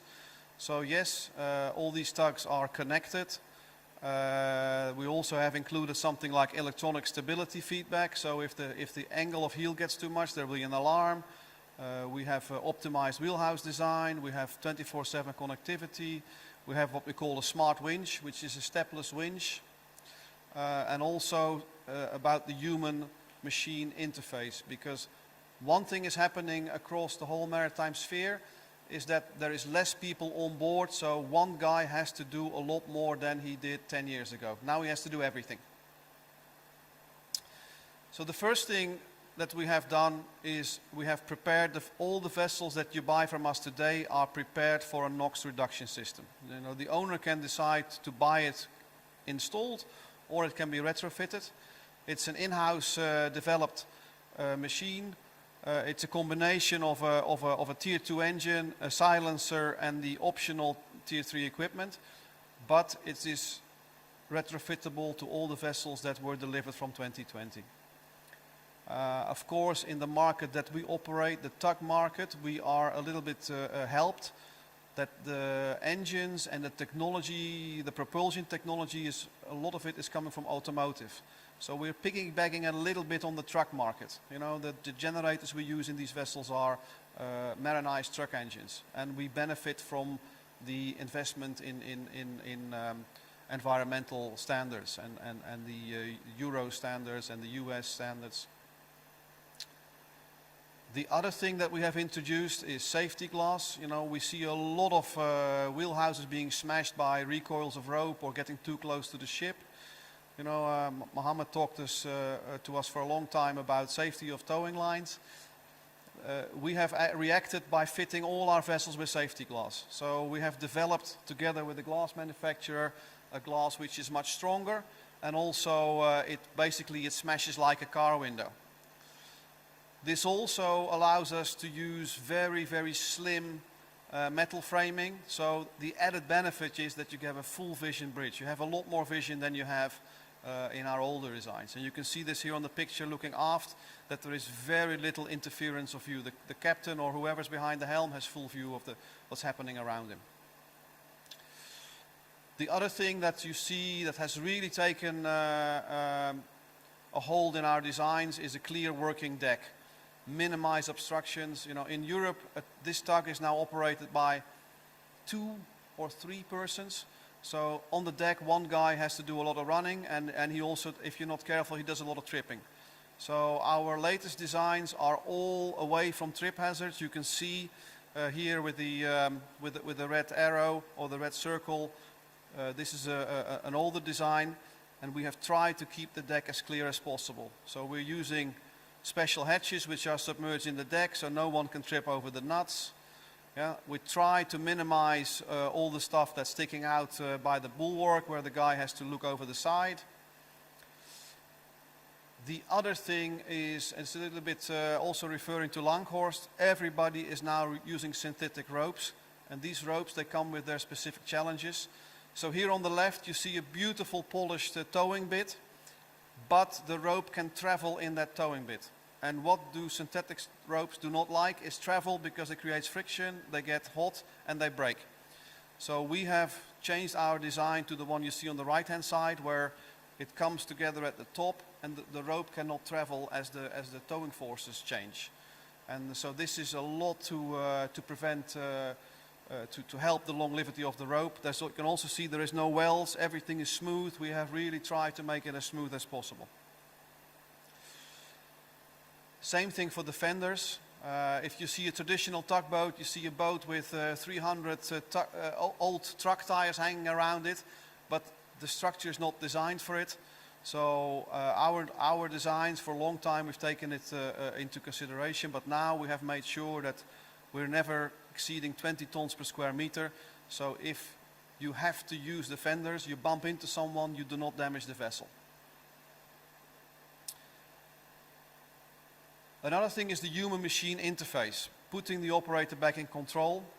Damen has a massive R&D department, and they constantly do R&D, and here we have looked at the human interface.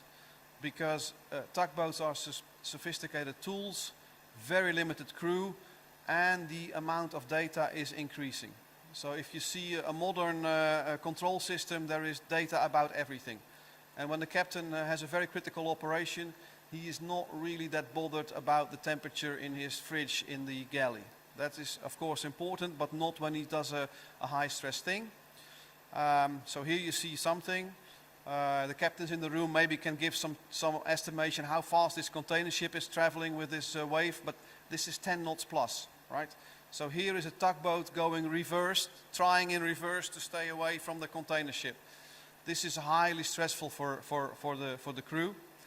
So I will not play this all, but we have modified the systems that during towage, rather than seeing all of this, yeah, it's a very, so the captain basically sees only this in the wheelhouse. He only gets to see what is important.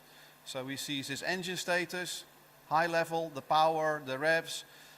He also sees here, I don't know whether it's readable, on the left, right side you see 12-degree angle, so he gets a warning when his boat is making too much angles.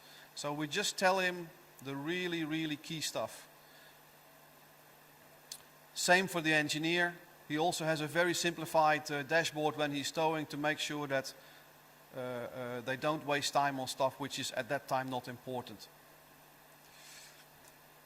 The key element is that it's a future-proof platform. It's easy to update. We're also working with the industry. They give us input. They use data from it. We get data from them. It's ready for the next steps when the Internet of Things comes on board, which will also come to the marine industry, of course. And it enables us to add value with their specific knowledge of operation. We also learn from them, because no one really knows what goes on a tug if you're not on board. And one of the things here you can see is the heeling of the vessel. So it will tell the captain when he is overstressing things.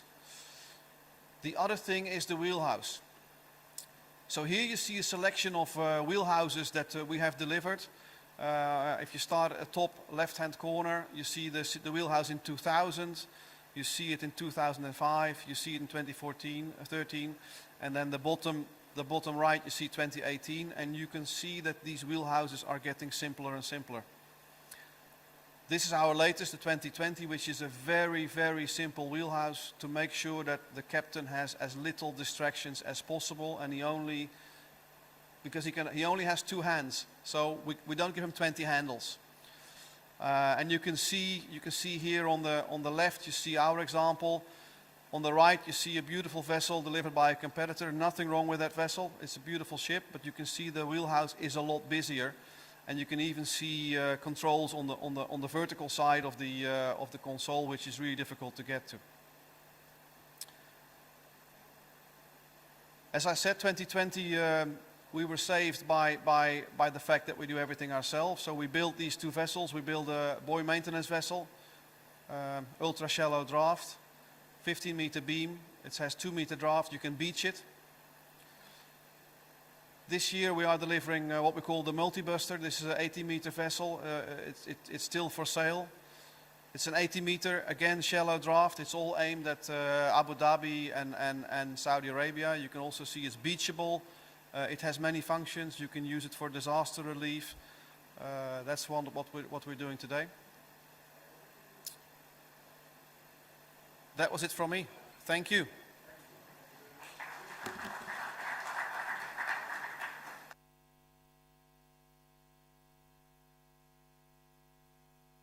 Our last distinguished speakers, I need to read him, Mr.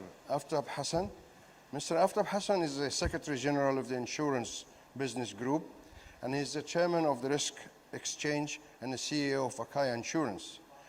Mr. Aftab will be talking to us about the marine insurance considering during the COVID-19. Let me give you a brief about Mr. Aftab.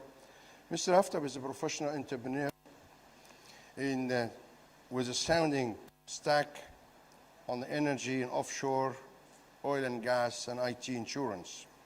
He has approximately 28 years of professional experience serving and leading top management team, and he's well recognized in the UAE, and he's elected representative of committee, member of the Secretary General of the Board of Insurance Business Group, under the auspices of the Dubai Chamber of Commerce and Industry.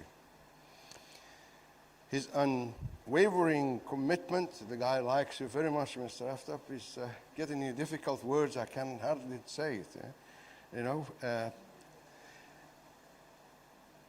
all right.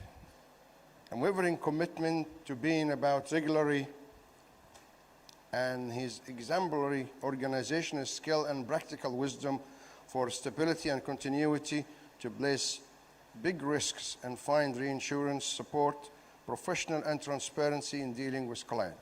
Please join me in welcoming Mr. After Hassan. Please, sir.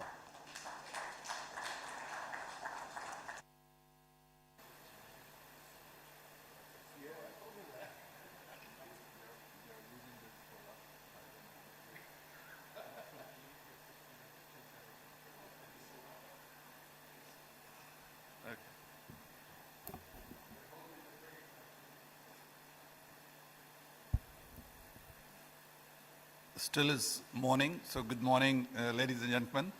And as the last speaker of this particular session, it's my privilege, as every year, to participate in this Shiptek since inception, coming with something new or new topic, whether from my insurance industry's background, from the maritime background, or from the insurance industry. This time, since we all are experiencing COVID, which the world never thought of, the catastrophe or the pandemic, and the realization of pandemic is not very clear, because it seems like it will take some time to contain and to settle down. So coming to the subject which I took it was the reason because it's a shipping conference, and we thought of not to go on nitty-gritty of underwriting, because it's not a conference of insurance practitioner, rather than the people from my industry, from the shipping industry, and the people who should look into the areas which are essential to mitigate the risk if in case of when it comes to marine insurance. So just to give a little background on this, as you can see with the illustration itself, no other industry other than shipping, I can say that, which always use that terminology, keeps on floating, irrespective of whatever situation that has to float. So this is an industry where we are privileged to be, to keep the world moving, to keep the people's cargo moving. We also know that if we are working with offshore, your platform never stops, your drilling never stops, irrespective of whatever. So it means there will be vessels which are always on float. So I'll just take a little bit of the issues which we are facing, we are seeing at this particular moment. There's a massive disruption on to the vessel operation. And the disruption mainly is due to the port congestion. And if we go in details about the port congestions, of course, we all know that the issues which are faced at the port, people, they were in lockdown. They were not able to take their goods from the cargo, which are lying on the ports. There are vessels, lack of crews suffering from ailments. There were many issues. So the ports have also limited ability to clear these cargoes and containers which has landed, and a slew of blanks sailing, like leave these containers, to stuck on piers. Now coming on, what does this mean for an ordinary person, for a consumer of insurance who has taken a marine insurance for his cargo, or for the vessel owners? This is what we should talk about. So, as I was telling you that the insured fails to pick up its cargo. Normally, in most of your marine insurance, you will see there is a duration clause. And the duration clause, which are general exclusion in marine insurance policies, and these insurance policy expressly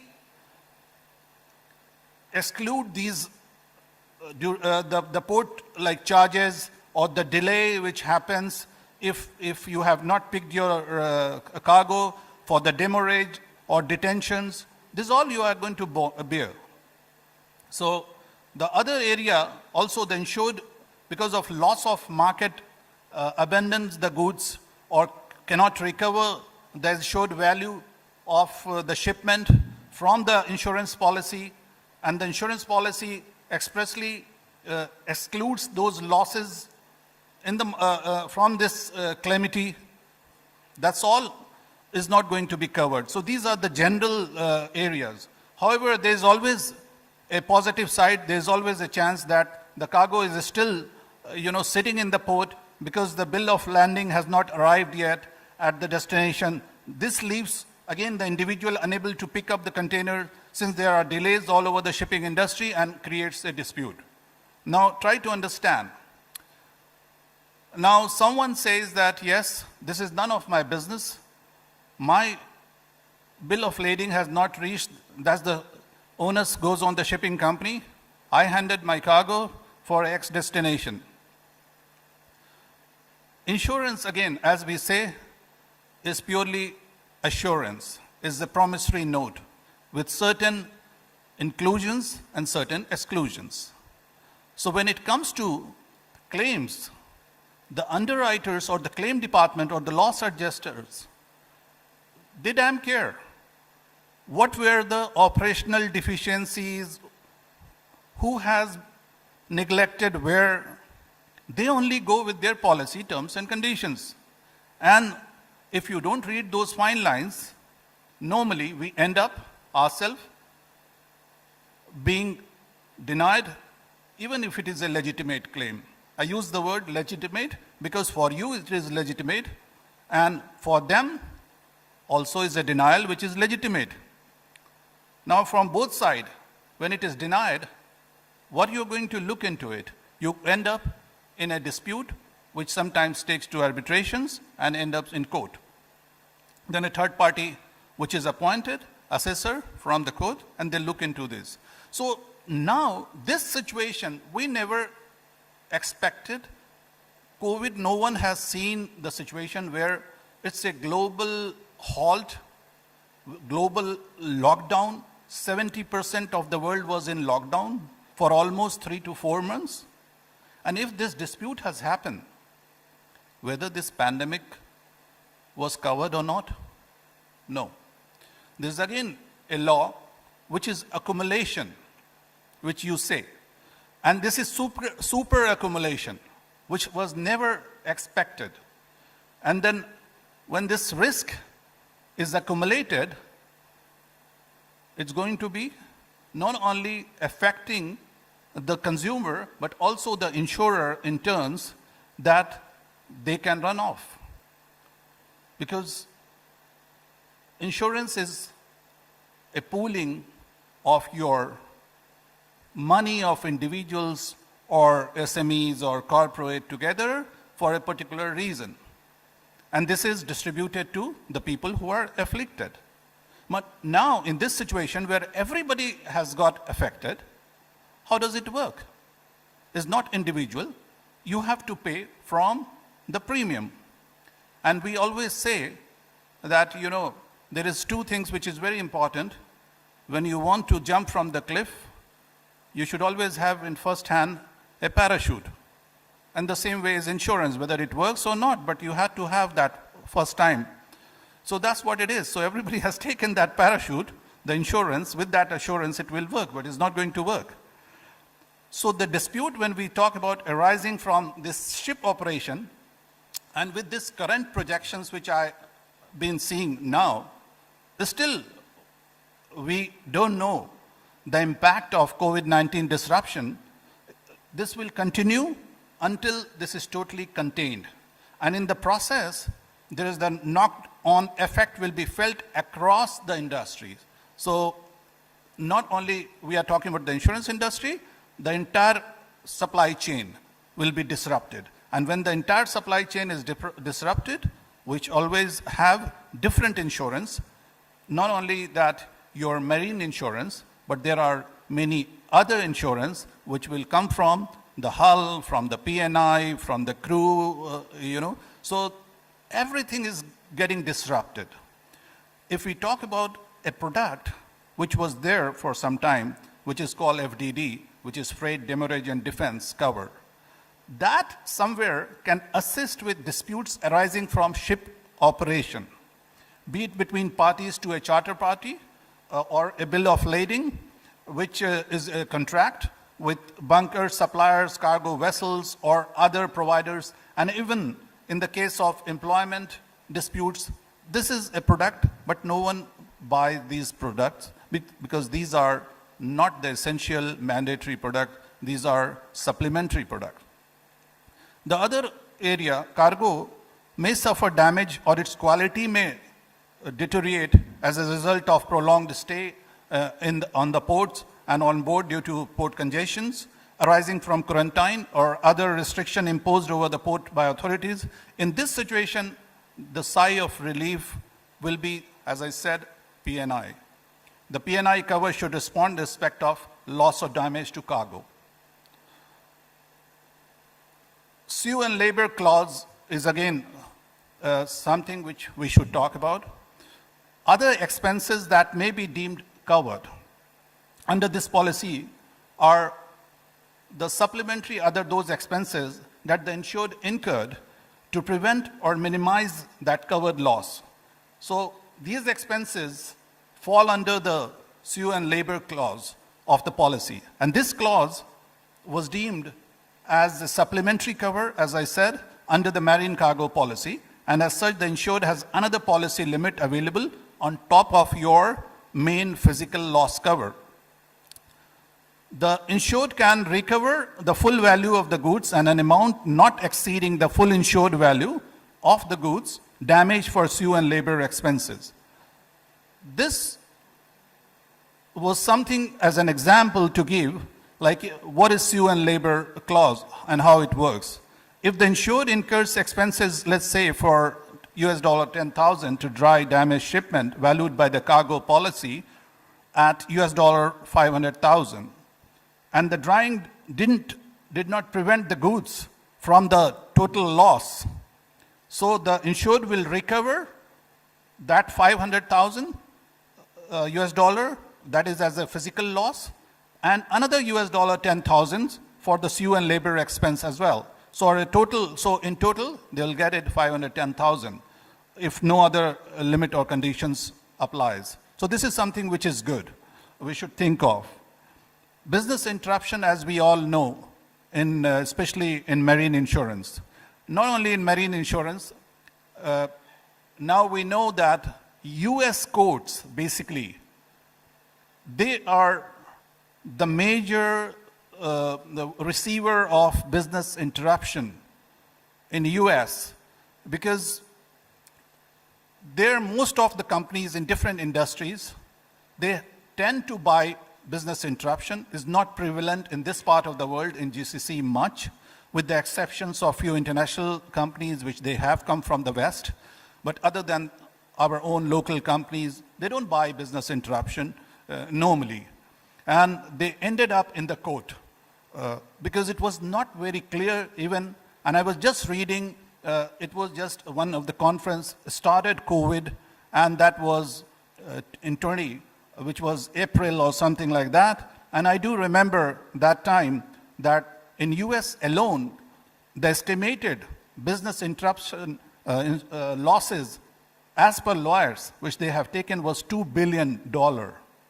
Where they have ended, no one knows on the claim settlement, because both parties have ended up in courts.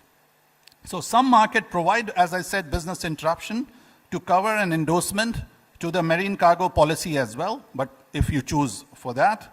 And the business interruption also coverage for endorsement to the marine cargo policy is calculated either based on a gross earning or a gross profit. So it means your cargo has not reached to a destination and there was a profitability for you in that. So that will give you not the entire physical value of that cargo, but where you lost due to this delayed cargo, on this marine cargo, the profitability, that will be given to you.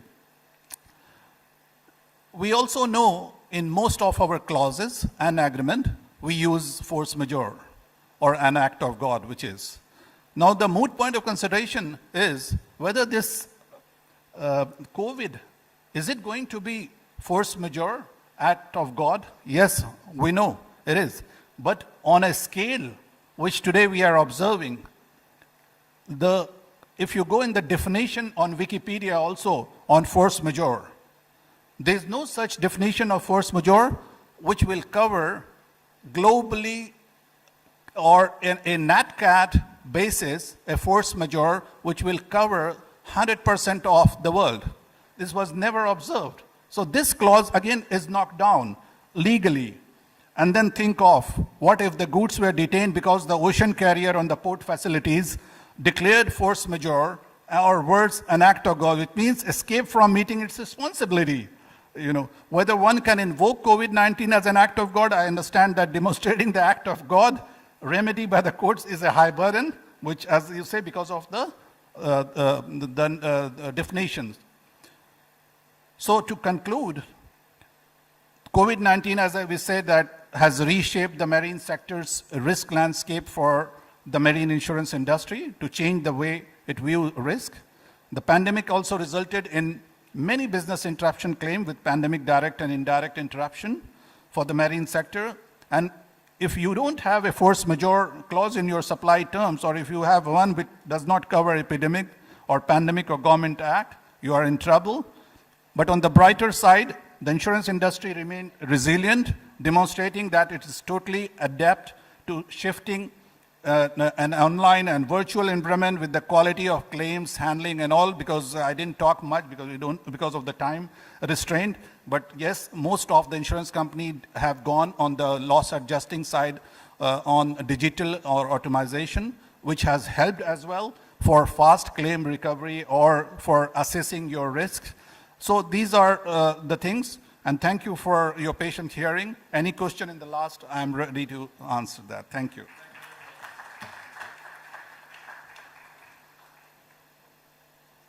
Thank you very much indeed. That's very educating. There's a lot of interesting topics here. Let me just wrap up quickly. We had 5 distinguished speakers. Ibrahim told us about the challenges to the industry's mindset and decarbonization challenge. He's talking about uncertainty of some of the guidelines. Then we talked about, Muhammad Dawood talked to us about MG4 and implications of the new ropes and how costly it's going to be to ship owners, which I don't think many people picked up on this, and how complex is the process for testing. It's actually going to be a paperwork exercise, if you ask me. I'm putting my hands up because I was one of the OCMF members that actually launched it in Dubai here. So I know it is complexity and a paper exercise. But we will see if there is something comes out of it. Certification is certainly, with this uncertainty, 3 levels, is also for me is a serious concern. So I beg ship owners and ship operators to look closely on how they achieve the certification. This paperwork exercise can cost you somebody's life sometimes. And this is what I'm a bit confused about why it was we as a ship operator and master mariners complained before about the lifeline of the rope being 18 months. But now they just to make us happy, they just remove the lifeline totally, right? So the expiry date of the rope removed from 18 months to now endless. But that's not a good move, I don't think so. Then we talked about, Muller told us about the building ships, very optimistic up on the Middle East for the rest of the world. Dr. Laura was very optimistic about the automotive ships. I joined Muller and said there's still a long way to go. We are being too optimistic in this, and we're not geared up to it. And don't forget, there's still the conventional way of building ships still there. It's going to take a long way for all this to be changed. It will happen eventually. We're all for automation, but in due course it will take a long time. Muller told us about the modernization of the bridge and wheelhouse, and then of course Mr. Aftab told us about the challenge of the insurance during the COVID. All very interesting topic.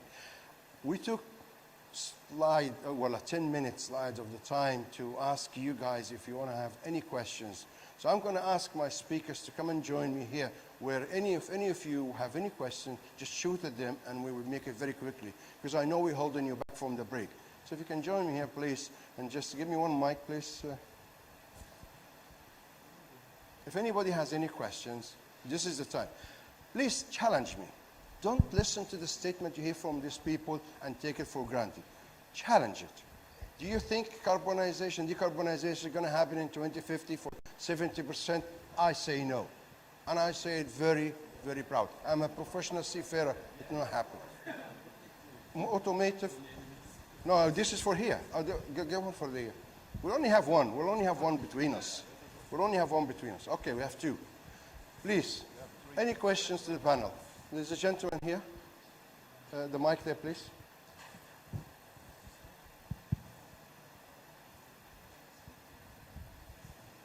Good morning. My question was actually to Mr. Ibrahim when you spoke about. You speak up, please. Yeah, my question was regarding. Can you hear me now? Okay. My question was regarding to Mr. Ibrahim, who spoke about decarbonization. There was one slide regarding the maintenance part which you referred to, and you said that this maintenance is more or less still now conventional as compared to the earlier engines or the original kind of two-stroke engines. However, in practicality, what we see is that these engines, as they are becoming more and more complex in terms of fuel and in terms of also electronics and automation, the maintenance is actually becoming a bigger and bigger factor in terms of competency of the crew. If they are ocean-going vessels where the crew have to intervene and to carry out maintenance, this can be a challenge. So do you have any comments on this in terms of technical training, because the gap in competency is actually increasing to what we see as compared to the earlier original times? Very good question. Ibrahim. Thank you. I think it is a very good question, yes. Any new technology has to have some kind of training and awareness to the people who are dealing with. This is from the safety point of view. So the new technology we talk about in the dual fuel engine, any engine today we supply with any new build, it is always associated with some kind of a tailor-made training for the crew. So we make sure that the crew are familiar with that technology, safely handling this kind of technology in a very competent and safe way. So there's no problem from this. Training is available, and we do this training on a regular basis just to keep, to make sure that our guys or our operators are really updated. So there's no issue regarding the technology changes or any new thing which comes up.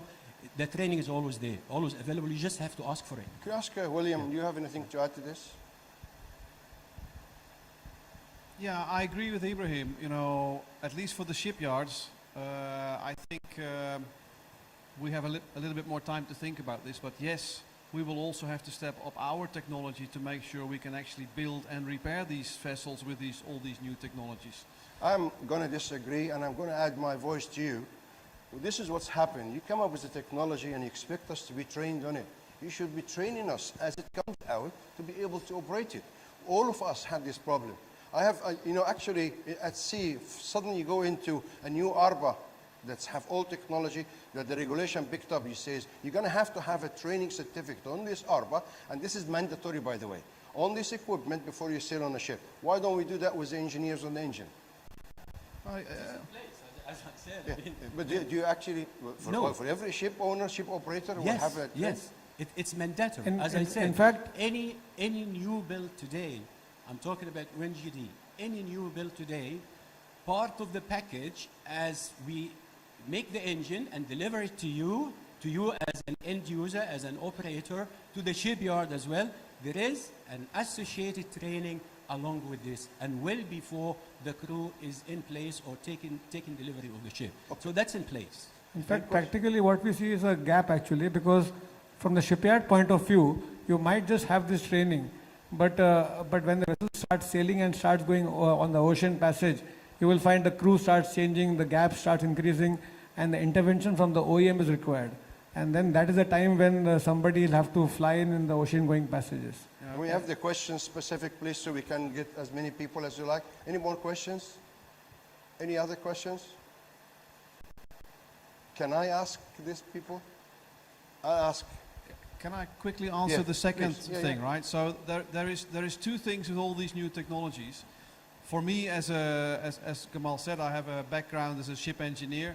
I find it immensely frustrating that every time new regulation comes in place, the ship owner and the crew has to pick up the tab for this, right? We got ballast water treatment, you know, all the costs got offloaded on the ship owner, and the engineer got picked up because he needs to maintain this. You know, sometimes I feel a bit sorry for the crew because they've turned into chemical engineers almost, with ballast water treatment, oily water separator, all these new fuels.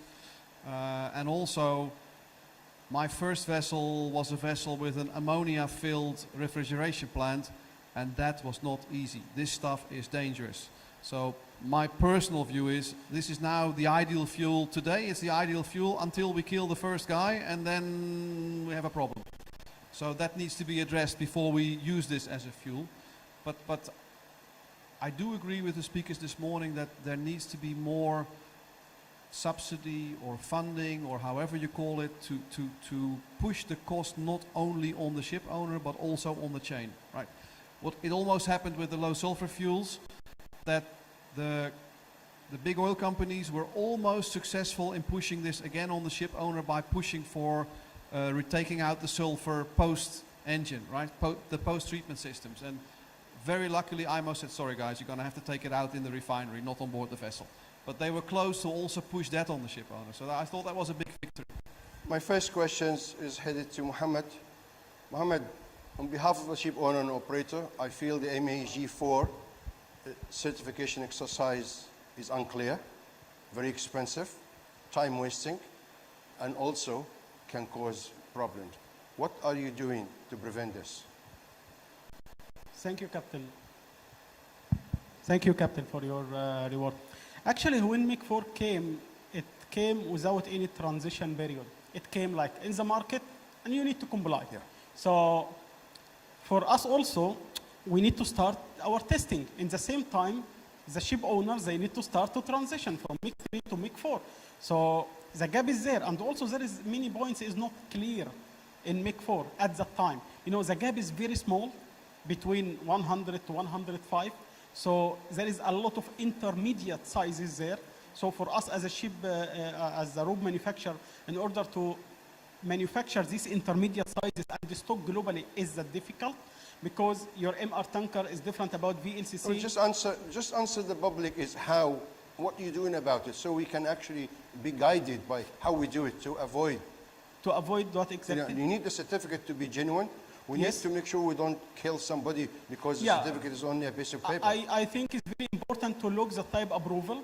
It's very important because the certificate is supplied with ropes. It's 3.1 certificate extracted based on base design and type approval. So please ask your rope supplier to bring the type approval certificate and try to check on the portal of any class society, is this like a real certificate or it is not a real? And also try to check what he did test. Maybe he test like a partial, so it is already mentioned there in the certificate. So in the certificate, type approval, it comes with 3-4 pages, it is already there. So you need to check the certificate very carefully.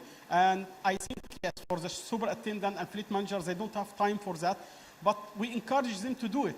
Will the ship have the testing equipment of MEG4 as it was before, was the MBL? MBL, maximum braking load capacity, we used to have it on board to test it. Are we able to do that now?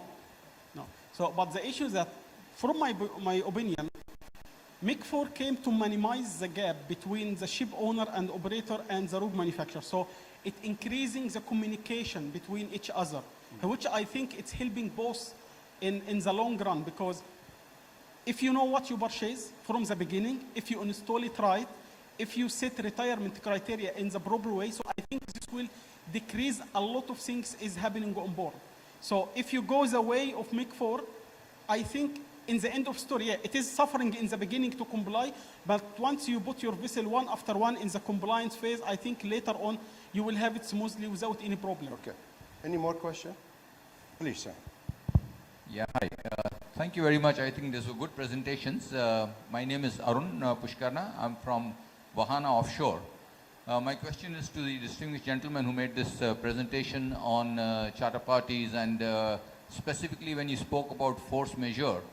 I noticed that your slide specifically had the word pandemic, whereas if you look at a typical charter party, you'd see just epidemics. And there was a lot of discussion whether epidemics in their definition included pandemics. Looking at a slide, my question is it now a mandatory requirement to include that word if you have to make a claim, or does, from a legal point of view, epidemic cover pandemics? Excellent question. I appreciate very interesting question, because this is the time when, as we say, these are the exclusion normally. Now coming on the definition of pandemic and epidemic, we know that pandemic is something which is globally, in cluster. And epidemic, if we talk about area-wise in cluster. Okay, so that's the major difference. So, so we are not talking about epidemic. That's why I put it like in this particular presentation, that we should insist for pandemic. Okay, now coming on that pandemic, still as I said, like underwriters, this is not a Bible. We always say that, you cannot change the writings, like, in the book which has been revealed. It's like underwriting is something which you always have from your perspective, what you require, and the underwriters, they will look in from their side what we can cover and what is legitimate and what they can help you out in any issues or disaster or something happens. Now on the subject of, this is the first time such a large scale pandemic which was observed, which has not been seen earlier. Now they started, Lloyd's wording started changing, because people ask, we are willing to pay extra premium to cover that pandemic, but there will be a duration clause, as I mentioned earlier as well. So the duration clause, you should always look into it, that how much time you think this is going to stay, and then because if your cargo, which is lying on the port for like 6 months or so, and then your cargo suffers demurrage, your cargo suffers also any casualty. So these are covered or not. So there are fine lines between your marine, because this particular presentation was purely marine cargo. I was not coming on the P&I or hull or on that. Thank you. Let's ask Laura something about this liability then. Sorry, let's move into the last question. Please, yes, tell us about the, but Okay. remember that we want to know more about liabilities when it comes to automated ships. I think this one is working, right? With relation to epidemic and pandemic, now, force majeure and hardship are two different legal concepts that need to be differentiated.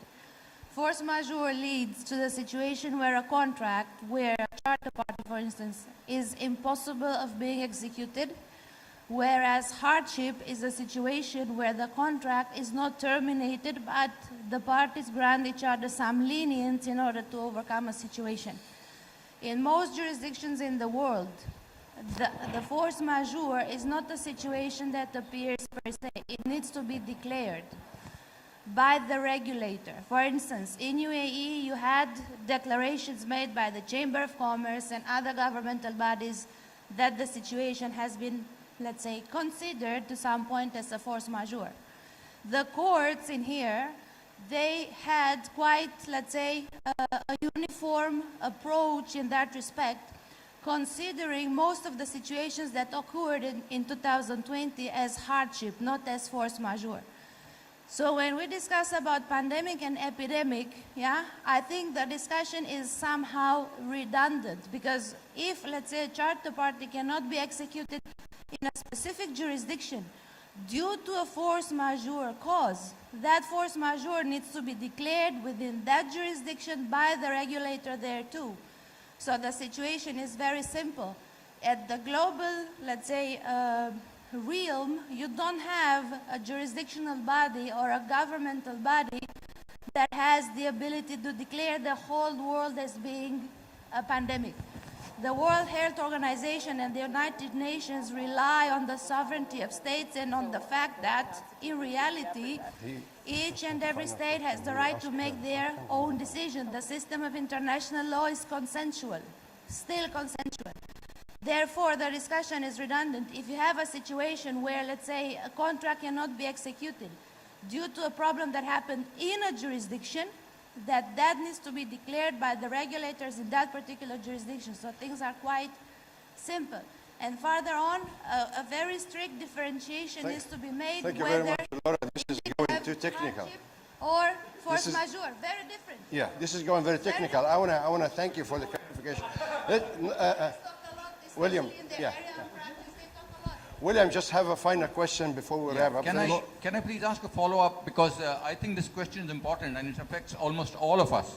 Yeah, but this is a very specific legal issue. Perhaps over a coffee we can have a chat. Okay. And we can get Take it offline, Arun, because we need a lawyer now. This is a lawyer. you sat next to a lawyer. She can explain it to you. Yeah, Laura, can I ask a final question? Sure. So your autonomous ships, my tug with the special towing rope, right? It goes through the Suez Canal. There's an autonomous ship going through the Suez Canal. We've all read about the Ever Given and the whole movie story which is now developing. Yeah, I think it's going to be a very, very interesting case, the Ever Given. But if you throw the stone 10 years ahead, we have an autonomous container ship. It needs tugs, so the pilots climb on board, the Suez Canal mooring crew climb on board, they connect the tug. How is that going to work in terms of responsibility? Make it quick. Yeah, the question is quite good. I was just discussing with somebody at the coffee. You have a lot of, let's say, contractual parts that are involved there too. Because you have, let's say, a software owner who is the one that produces that software. The software is sold under a license. The license agreement has certain conditions. Then it's used on board of the ship. Then it needs to be fed from the back office.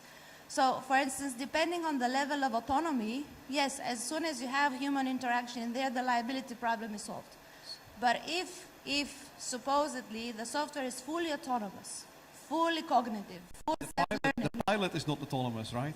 He's the sorry? only human. The pilot is not Lady, autonomous. you can take it over coffee. I want to take this opportunity to thank you all and join me to give an applause for the presentation. Thank you very much, guys. And I want to thank you and thank the ladies, the ladies that give us the opportunity to have this time with you.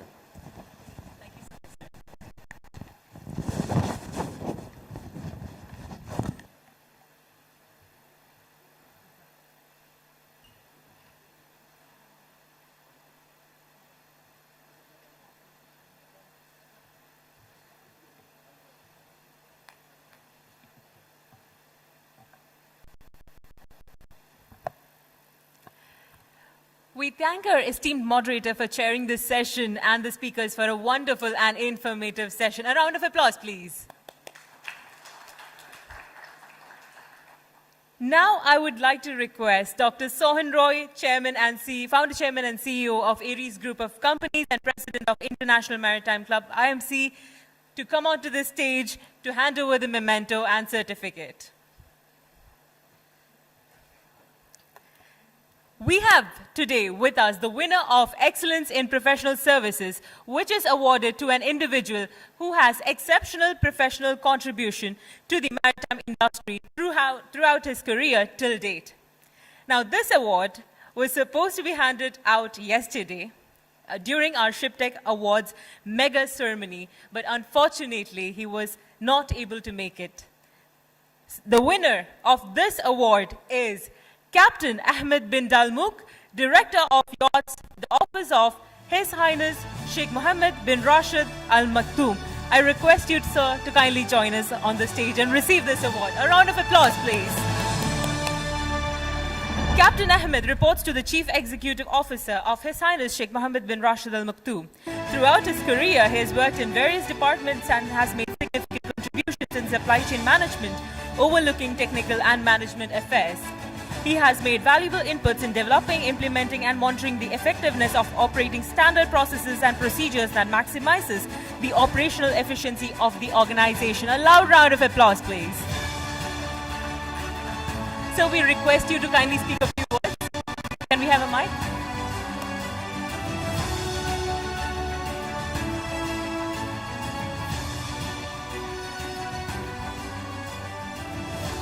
Hello, everybody. I am very glad to be here with all of you. And really, I am just get surprised when they call me and they start explaining to me about the Shiptek. And I am very happy to be here with all of you. I'm very interested with all the company which one they do the best service in this region. As well, I changed my career a little bit from the port service to His Highness office handling all the super yacht and all of this other project. I am very happy, and also thank you so much for everybody, and thank you for you guys. Thank you so much. Thank you. Thank you. Thank you, sir. So you lead the statement. Thank you, sir, and congratulations once again. We are proud to have one of our key sponsors, Luke Oil, as our registration area sponsor of Shiptek 2021. I request Ms. June Manoharan, Managing Director, Middle East, East Asia and Africa, to kindly come to the stage to receive the memento as a token of our gratitude. A round of applause, please.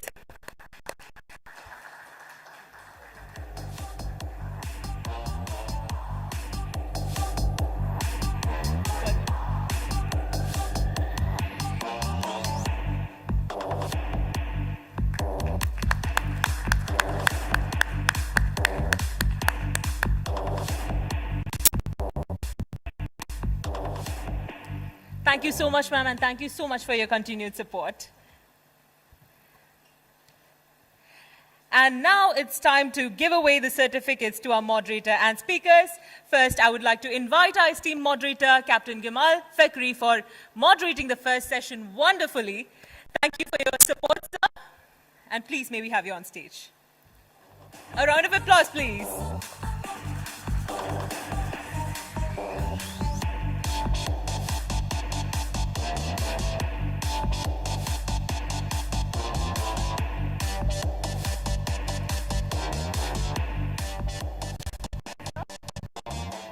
Next, I would like to invite Mr. Ibrahim Beheri, Managing Director, WinGD, to receive his certificate.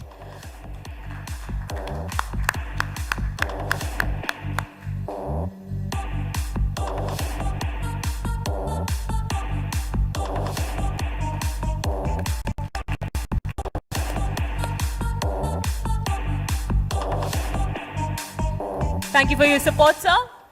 Next, I would like to invite Mr. Mohammed Dawood, Regional Manager, Langhorst Ropes, to receive his certificate.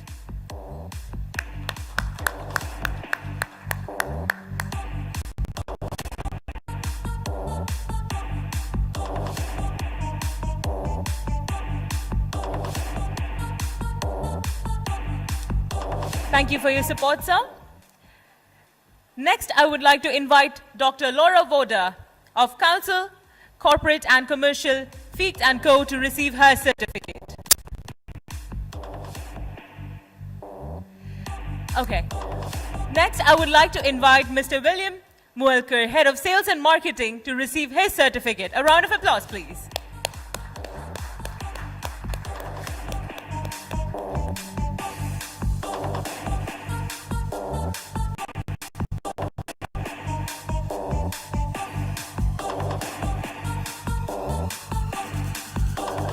Thank you for your support, sir. I would like to invite Mr. Aftab Hassan, CEO of Arya Insurance and Secretary General Insurance Business Group, to receive his certificate. A round of applause, please.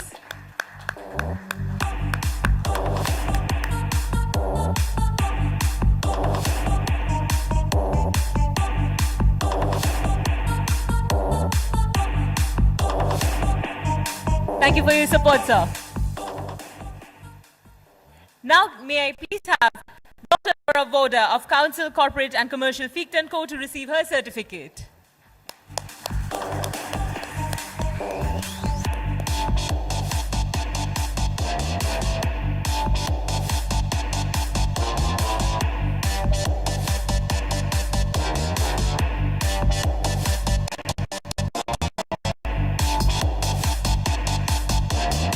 Thank you, ma'am, for your support.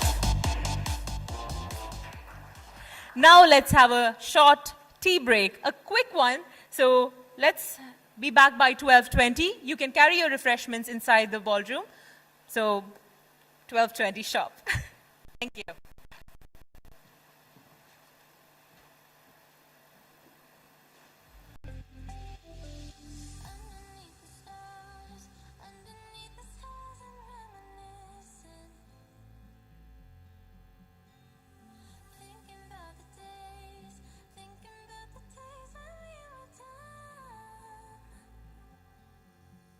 Take me back to brighter days, like we're dreaming.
procedures and regulations. Oil spills do happen.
kill you, makes you stronger.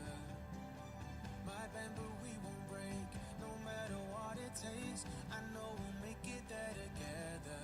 We're gonna run, run, run like a river, and let the waves carry us home. Just keep your head above the water, and know you're not alone. If we're going under tonight, tonight, we'll go down together. Know that I'm here by your side. Oh, I will take the pressure if we're going under tonight, tonight.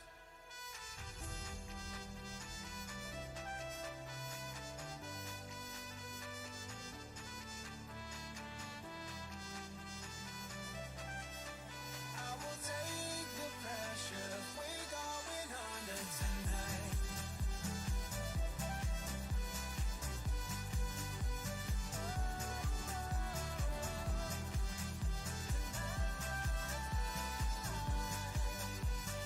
We're going under tonight. What will the future hold? How will it all unfold? Nobody really has the answers. But when the shadows bite and we can see the light, just know we'll make it there together. We're gonna run, run, run like a river, and let the waves carry us home. Just keep your head above the water, and know you're not alone. If we're going under tonight, tonight, we'll go down together. Know that I'm here by your side. Oh, I will take the pressure if we're going under tonight, tonight.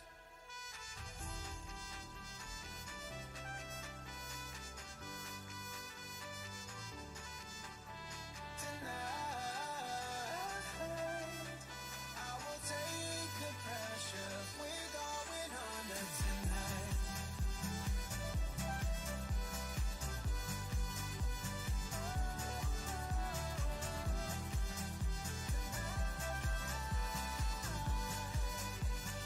We're going under tonight.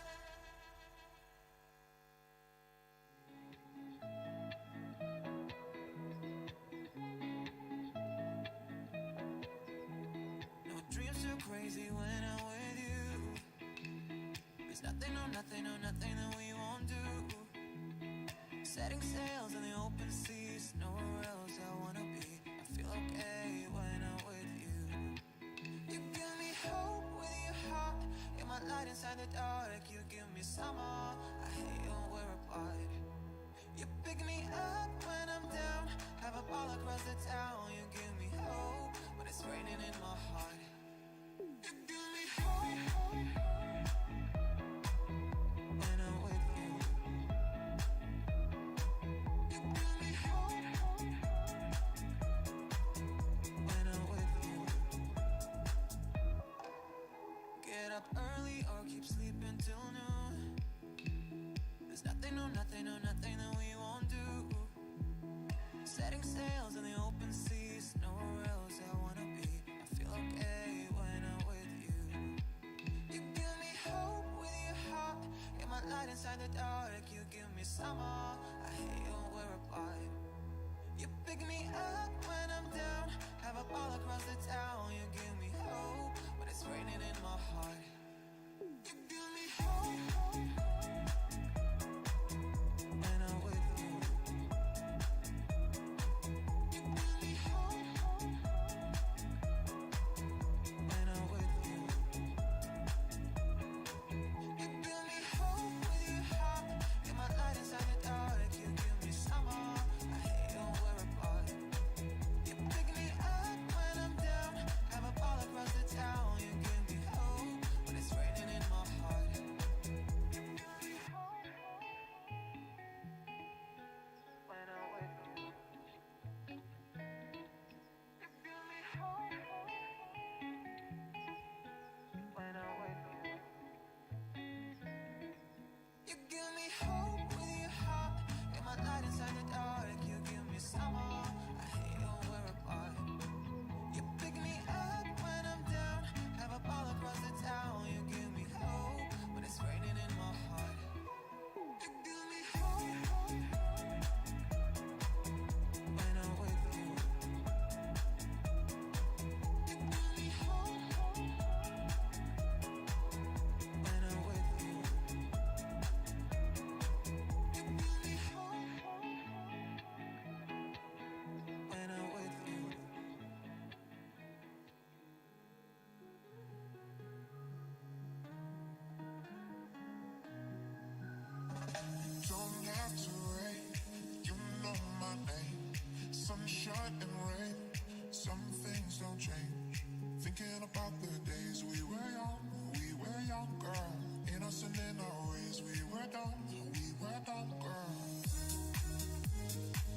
astray the day you walked away. You were the clock that was ticking in my heart. Changed my state of mind when love's so hard to find. Your feelings change like the weather. Went from clear to gray on that cloudy day. How can I go on without falling apart? When love's so hard to find, when someone's on your mind. Listen, baby, your wishes might come in. Baby, won't you understand that your wishes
Hope you had a good tea break.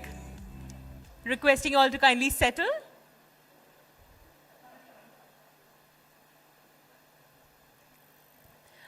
Without further ado, let's move on to our second session of the day. To chair the second session of the conference, I request Lieutenant Commander Naveen Nair, retired, onto the stage. Lieutenant Commander Naveen Nair, retired, is a professional naval architect and was commissioned in the Indian Navy on 15 July 2000. He served the Indian Navy in various roles, including that of the ship refit manager, ship designer, and training officer. He retired from Indian Navy on 15 July 2010, after which he led the detailed engineering team of L&T Shipbuilding till 2012. He has been with Ares Marine and Engineering Services since then, where he heads a team of 85 designers and engineers involved in basic design and detailed design for new build and conversions of commercial vessels. So I welcome you to Shiptek and request you to kindly take over the dais and proceed with the session.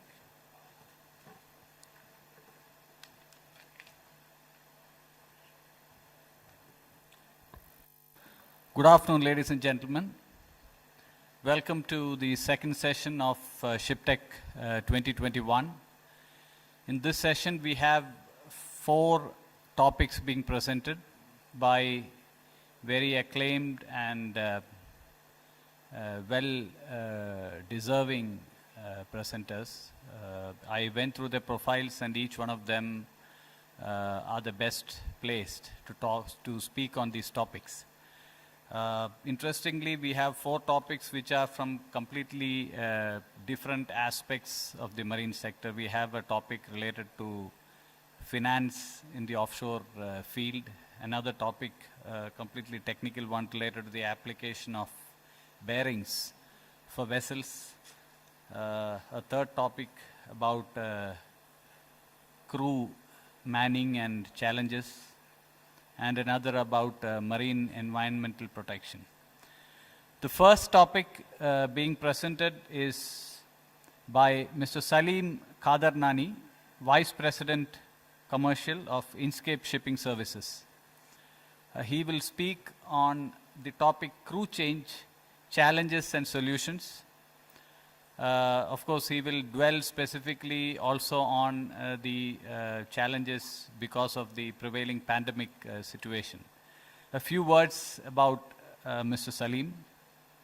Mr. Salim Kadarnani, with 20 years of experience in various parts of the world, Africa, Scandinavia, and Middle East.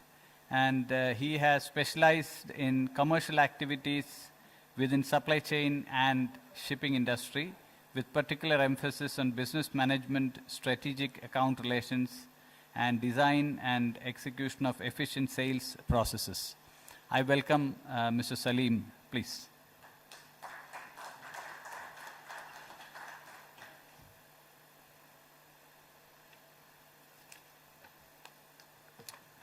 Thank you all very much, and thank you to Shiptek as well for putting this up together. I think, as has been said by some of our other colleagues before, it's quite good to come and meet the industry physically as well here today. So thank you, Shiptek, for that, and thank you for giving me the opportunity to talk about something that is very topical. It's a very crucial topic, and it's also very important for me personally as well. Do I have a... Sorry?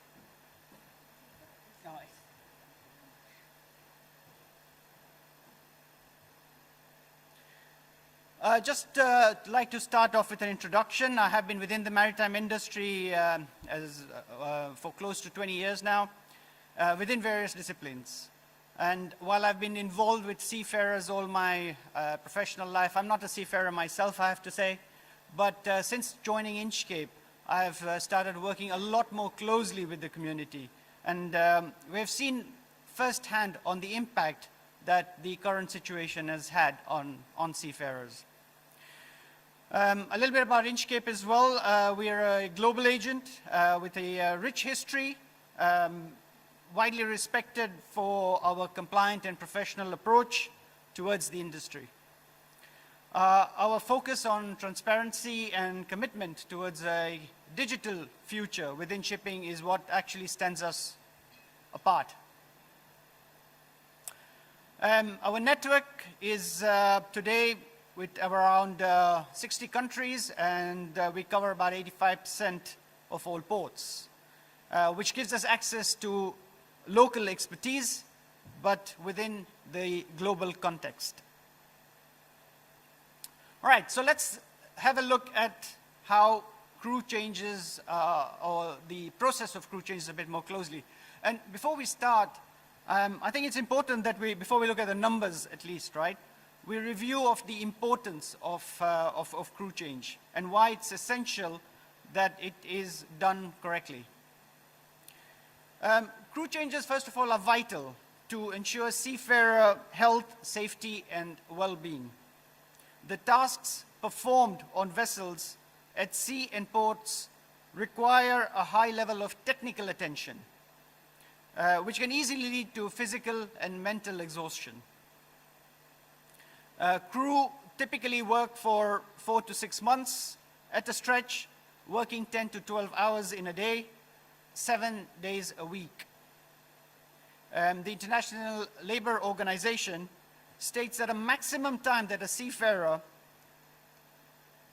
can be at work is 11 months, unless agreed due to any exceptional circumstances. So let's not make any mistake that this is hard work. This is very, very hard work, and the seafarer is after their contract is often looking forward to going back and joining their family.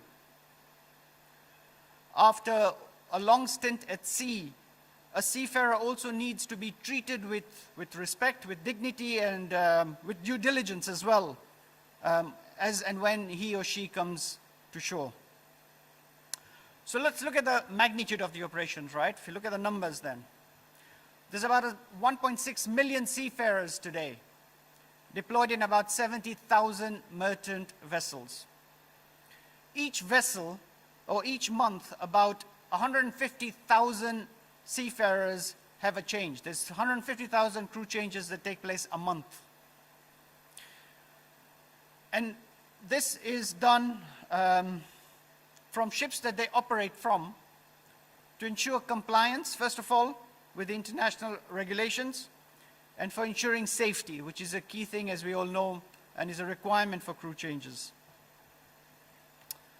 Now, we looked at also our own data, and I just wanted to show you a glimpse of that as well. From our own data, we have seen that while there was about an 18% growth in crew change from 2018 to 2019, there was a negative growth in 2020, and we are all aware of this, of course. We've been reading the press as well, and we know that all the challenges on crew changes have led to minimized changes taking place. But what is important to see is the magnitude of that, right? The bad news is the magnitude of the decrease in 2020 from 2019 was much more than the growth that occurred in 2019 from 2018, which was a non-pandemic year. Which meant that in 2020, many more seafarers stayed on board. I mean, a lot more, as you can imagine. Now, the good news is that in 2021, so far at least, it seems to show a more positive growth, and we have seen the number of changes rise again. However, in actual numbers, the level of crew changes expected in 2021 is still going to be the same as in 2018. So you can see that even then, even after the increase that we're expecting this year, the problem still remains. We still have seafarers, unfortunately, who today are also on board ships when they shouldn't really be there.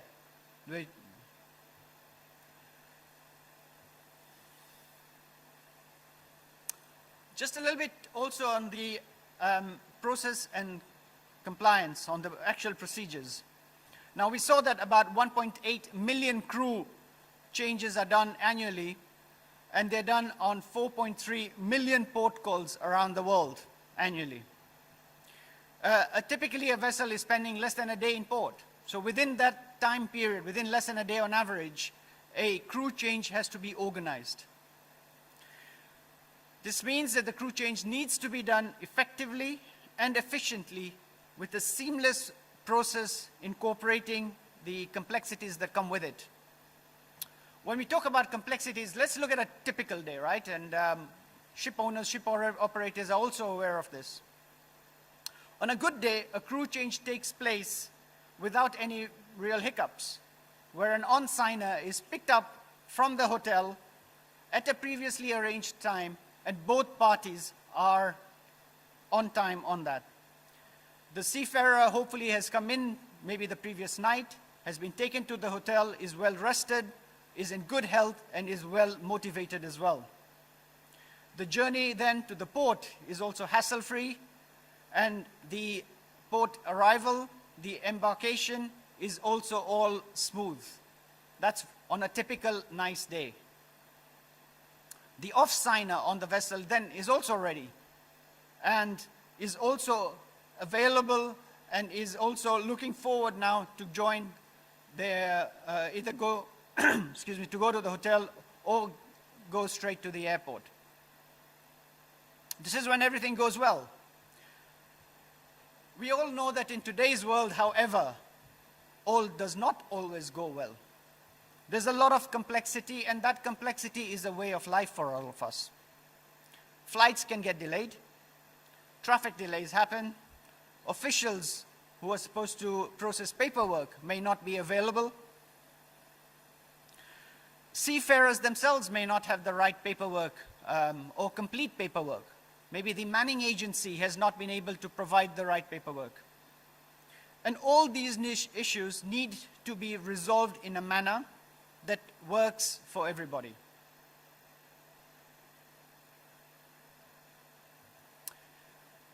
And if all the complexities on a normal day were not enough, then we had COVID. When the World Health Organization declared the pandemic, disruption had already started taking place. It was at an unprecedented level. Despite vaccinations, the second and third waves have meant that border closings now are still the norm. Then they continue to be the norm. There's been a lack of facilities and infrastructure, which has further compounded by a lack of clear direction and process. Now, we are all aware of these challenges, and we have to work within them. And we've also seen the effect they've had on the industry as a whole, not just on crew, but as a whole industry as well. So a key challenge for us in the maritime world now, especially in regards to crew, is to ensure that there is availability of information at the right time and as quickly as it happens in this fast-changing world of COVID regulation.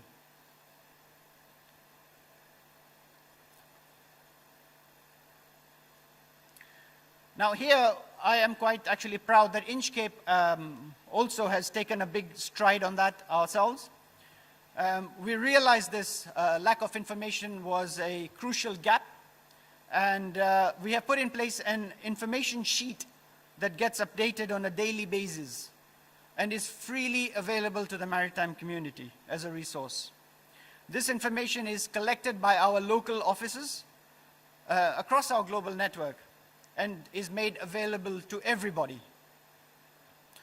We are also very proud that this initiative has been well received, not just by stakeholders from port authorities to government officials, but also by media outlets who've actually frequently even now use this information in their reporting.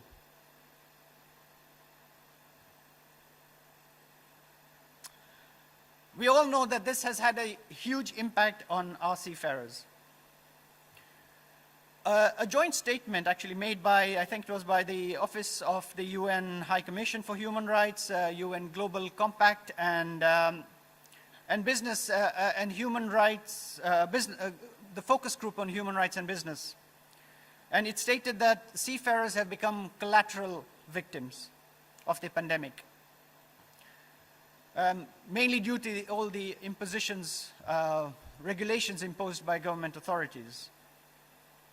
Now, as per the statement, the situation has had severe impact over basic human rights of seafarers and other marine personnel as well, including the right to physical and mental health, the right to freedom of movement, and the right to family life. As you can see also from the slide here, that the survey numbers taken from seafarers themselves also highlight the detrimental effects, with seafarers being worried about their physical and mental health and potential impact on safety as well. Again, the good news that in 2021 so far at least, the situation has eased considerably. So at least we are headed in the right direction, which is always good to see.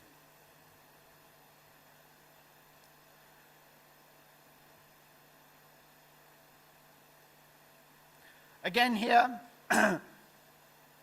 as a key stakeholder, Inchcape is committed to seafarer safety. We have ensured that all our processes and all our infrastructure used is compliant with regulatory requirements, and the highest safety credentials are applied towards seafarers and towards crew changes. We also have an exhaustive audit process to ensure that any of our vendors are also moving towards areas where as little risk as possible is passed on to our seafarers. Now, we've seen that the maritime community is also doing what it can. As a community, we have come together, and that's something that we are, I think, all proud of. From pleas and joint letters to government bodies to engaging with governments as well in finding solutions. We have all worked hard to ensure that seafarers are designated as key worker with a key worker status so that they can get urgent access to necessary health infrastructure, including vaccinations. During last year, there has been cross-collaboration between agents, principals, and authorities to create safe corridors, including charter flights as well last year, where possible to ensure that as many seafarers get to go home as was possible. There is the Neptune Declaration on Seafarer Wellbeing, which is a shining example, actually, of how collaboration within the industry can bring positive change. It outlines the main actions that need to be taken to resolve the crew change crisis and has been signed by more than 800 organizations. I'm sure a lot of you here in the room are also signatories, or your organizations and are signatories to this as well. And if not, then I would urge you to be part of this. It's very, very crucial that we all get together and continue to act together as a body towards government authorities and regulators to get as much access to different types of to vaccination and to safe corridors for seafarers as well. And this brings me next to what should still be done. We have done a lot, but there's more to be done. We need to work towards a consistent standard with a trustworthy process and a way to ensure that the standards that we all agree to is adhered to by all stakeholders. There's a lot of us who are involved with this, and therefore it is important that if we all agree on a certain set of standards, that we also agree on internal regulation. We all agree that we need to adhere to these standards. This will also ensure that we get the confidence from authorities to designate safe corridors and enable faster and more efficient crew changes. Access to vaccinations for seafarers is an absolute must. There is no compromise on that. We cannot have our seafarers coming to ports and being told that, no, you have to go to your own country to get vaccinations. We all know that maritime community is an international community. Our seafarers are global citizens. They travel on ships to all countries and therefore should have access to vaccination in all countries. I think this is fundamental, and we must make sure that we lobby to our government authorities and through our international bodies to ensure that that happens.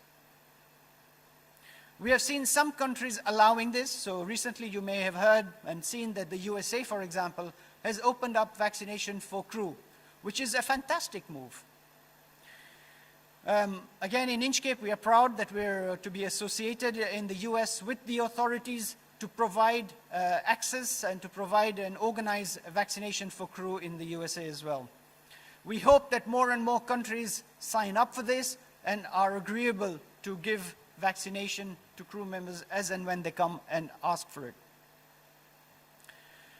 Another key action is the continued lobbying towards mainstream media to highlight the plight of seafarers so that this can reach the eyes and ears of all. And this may hopefully lead to authorities further engaging with maritime community to enable crew change. I don't know if you have all seen in the press, and this is hot today as well. Hapag-Lloyd, I think, made an announcement about one of their captains on one of their ships currently in Asia who passed away, unfortunately, due to COVID. That vessel has not been granted access to any port in Asia for them to allow the removal or repatriation of the body. That ship has to sail all the way to Italy for that body to be repatriated. As seafarers, this is an unbelievable situation. In any other industry, this would never have been allowed. And yet here we are sitting where one of our own has to go through this, and some of our own, and this is one that has been highlighted. As agents, we get access to a lot of these kind of stories that don't even reach the mainstream media. One of our colleagues pointed out about the Ever Given situation, which happened a few months ago, I think, which actually did reach the mainstream media. And as you can imagine, this actually caused a big uproar to the normal citizen who normally has no access to us in our industry. That plight was taken by everybody, by politicians, by government authorities, because it reached mainstream media. Unfortunately, the stories that we get to hear on the seafarer side don't reach your BBC News and CNN News. They don't. They only reach our maritime news at the most, maybe. It is very important that we all play a part in trying to bring this plight of seafarers to mainstream media, because then it will get the attention that it richly deserves. We also believe that there is a need for shipping hubs, global shipping hubs, to do more to create seafarer corridors.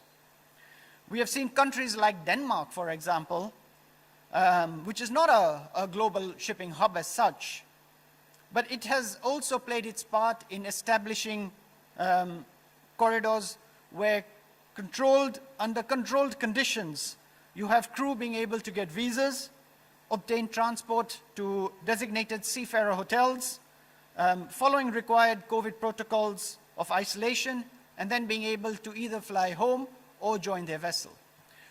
It can be done.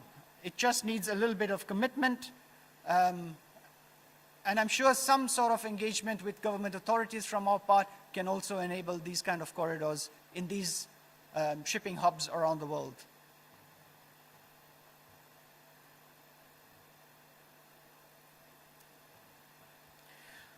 Finally, I would just like to put a few thoughts out there about what's the next step. What would be, how would the future for crew changes be? And can we be ready for the next disruption? I mean, this time it was the pandemic. Next time it could be something else. But can we be ready for it? Can we learn from the pains that we've gone through in the current crisis? Should there maybe be designated ports around the world for crew changes where seafarers can always embark or disembark from? Now, this could be safe havens where an ecosystem exists and has been put in place already that allows for seafarers to always have access to health, transport, accommodation, and communication facilities. I mean, these kind of hubs or these kind of ecosystems, I believe, may play a very important role where whatever happens, we know that seafarers will always be safe in those areas. Another possible, let's say, another possible outlook could be towards the digital front. Now, we know that digitalization is already a key topic in shipping today. We do know that the pandemic has led to a bigger focus on it as well. But can we deploy this technology in such a way that it eases the challenges faced on crew changes? Communication, maybe. If we can find a way to even, one of the biggest feedback we get from seafarers is the ability or inability for them to communicate with their loved ones. If we can find a simple way to ease even that part, I think it would already go a long way towards seafarer welfare. I hope these are some of the thoughts that maybe challenge you as well, all as operators, managers, owners, to think about what can possibly be done in the future for your and our crew as well. That's it from me. I hope it was within my time. So thank you again all very much for listening. And I hope that I'm able to answer some of your questions, I think, later on, right? Thank you very much.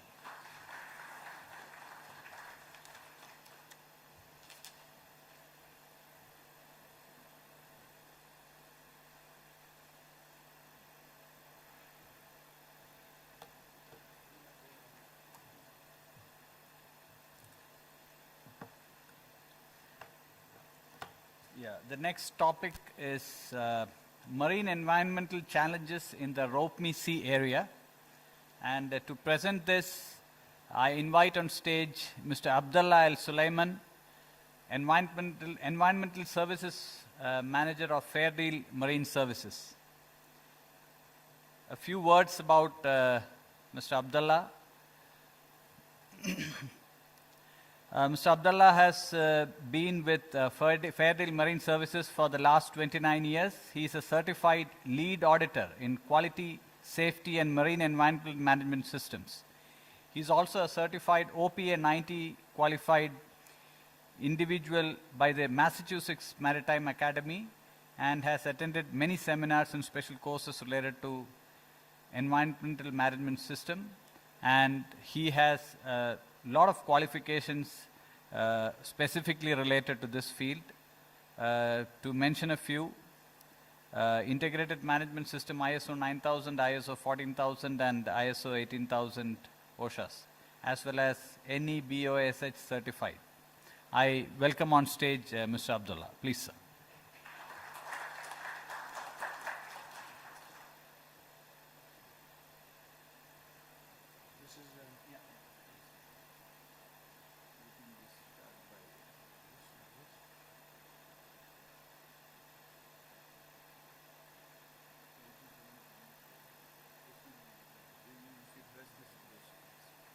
Okay, thank you for the introduction. I would like to thank Shiptek again for giving me one more opportunity to present our services in the marine environment. So my topic today is marine environment challenges in the Rope-Me Sea area. This is the Rope-Me Sea area, which is covering GCC, plus Iran for some few people who don't know. So the ecological challenges, it is the Gulf area is semi-closed sea area. The depth is average around 35 meters. The water changes between 3 to 5 years. Geographically less freshwater inflow, sensitive and rich coastal areas, and a lot of desalination plants, and heavy shipping traffic increasing all the time. As you see here, the traffic of the ships Although this image is old, now I think the traffic is much more than that.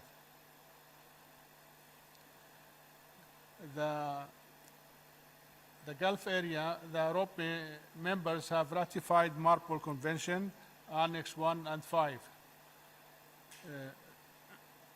Annex 1 is extended to 200 nautical miles.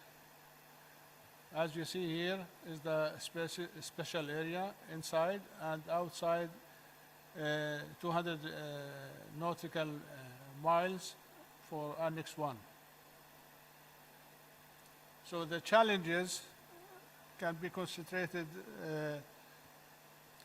on the following points.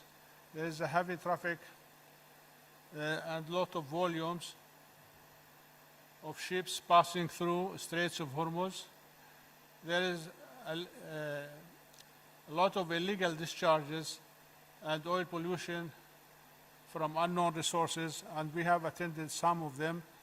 Some of them are unknown and nobody is willing to cover the expenses. Small percentage of the vessels, passing vessels, deliver their waste to existing reception facilities. It's almost around 6% of the passing vessels. No enforcement of calling vessels to have an oil spill response contract as the vessels calling the state's ports.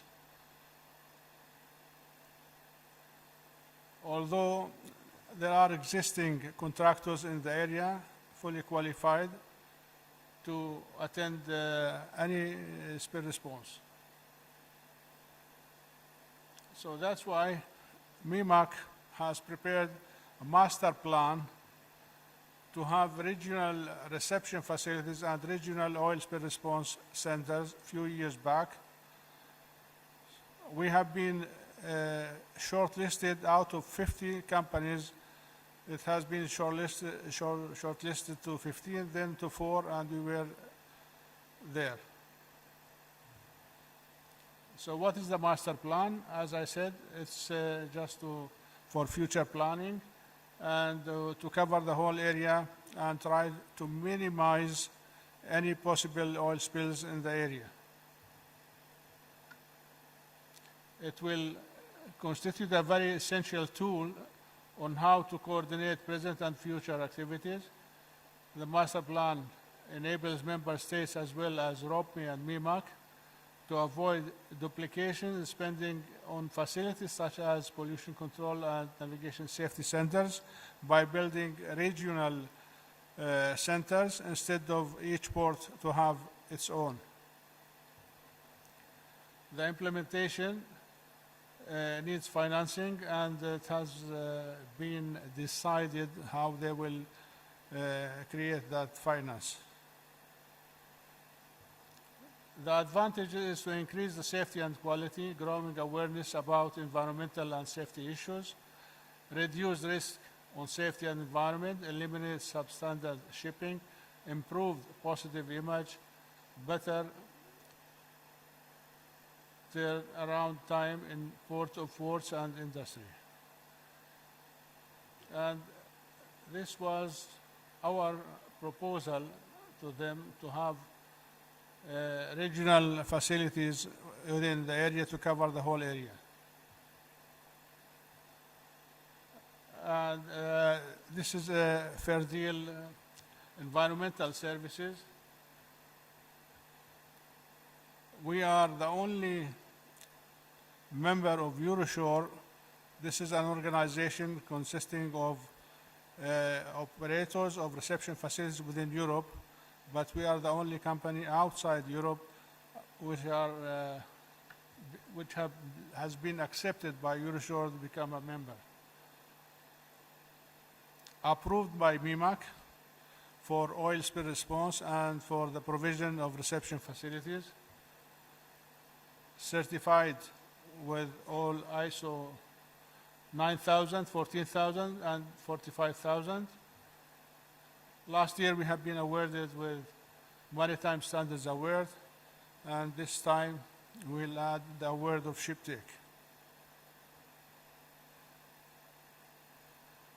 So these are the environmental services. It's spill response management for oil and HNS. Marple 7378 Annex 1 for reception and separation of marine waste facility, marine oil wastewater. And lately we have introduced a nanotechnology for waste processing and safe disposal of remaining non-hazardous material in the whole Rob-Macy area. We have partnered with innovators to develop polymers to process any kind of waste.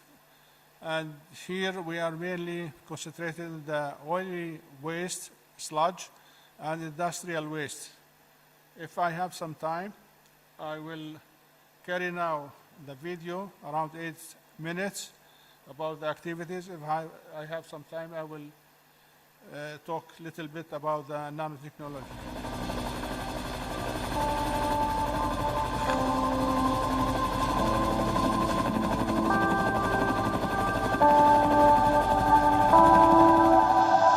Despite all precautions, preventative measures and regulations, oil spills do happen.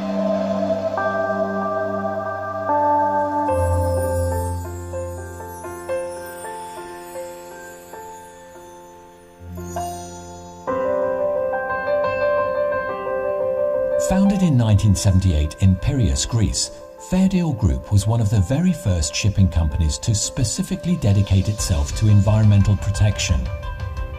Fairdeal pioneered floating slop reception facilities as per MARPOL 73/78, firstly in Greece and since 1985 in the United Arab Emirates. Fairdeal is a pioneer in conversion of tanker vessels into fully classified and operate floating reception facilities for the treatment of oily waste water produced by normal shipping operations, complying with MARPOL 73/78 Convention Annex 1. The oily water collected goes through a patented process and clean water is returned to the seas. The proposed onshore oily sludge reception and processing facility further reiterates Fairdeal's commitment towards the environment.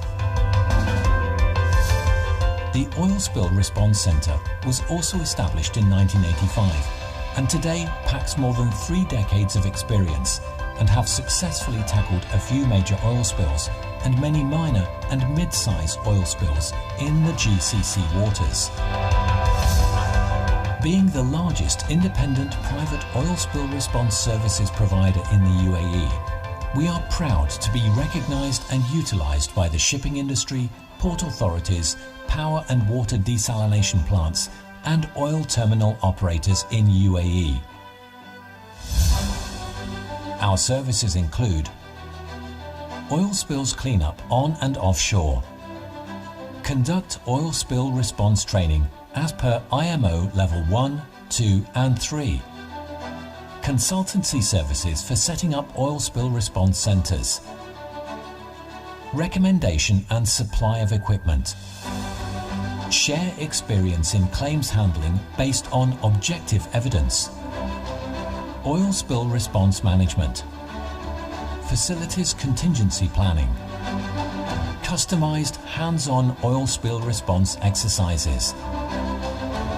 Customised projects, including conversions of tugs to oil spill response vessels.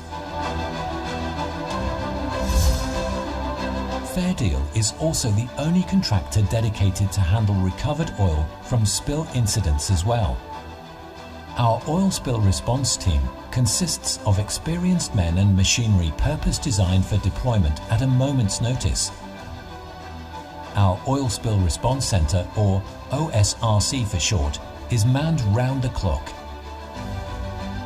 Fairdeal owns and operates landing craft, utility boats, suitably equipped and dedicated oil spill response vessels, storage vessels and classified floating reception facility, as well as specially fitted vessels and other vehicles meant to tackle oil spills, both offshore and onshore. Some of the incidents OSRC responded to recently included spills of edible oils, lubricants, fuel, diesel and crude oil. Allied services include shipside hull cleaning, wharf and shoreline cleaning after spill incidents. We also provide pollution protection by deployment of oil booms around crude oil bulk transfer hoses and other safety standby measures. Fair Deal also conducts hands-on oil spill response exercises and training for its members' personnel. Supplementing pollution control efforts, Fair Deal also provides conversion of existing vessels for combating oil spills and coordinate response activities. Fair Deal's Oil Spill Response Club offers its members round-the-clock emergency response mobilization should an incident occur. Membership benefits include 24/7 availability of involved resources, inclusive of skilled and experienced team with excellent communication skills. Priority response, up to 50% lesser than normal applicable rates. Companies who have availed membership reads like a who's who of the oil industry.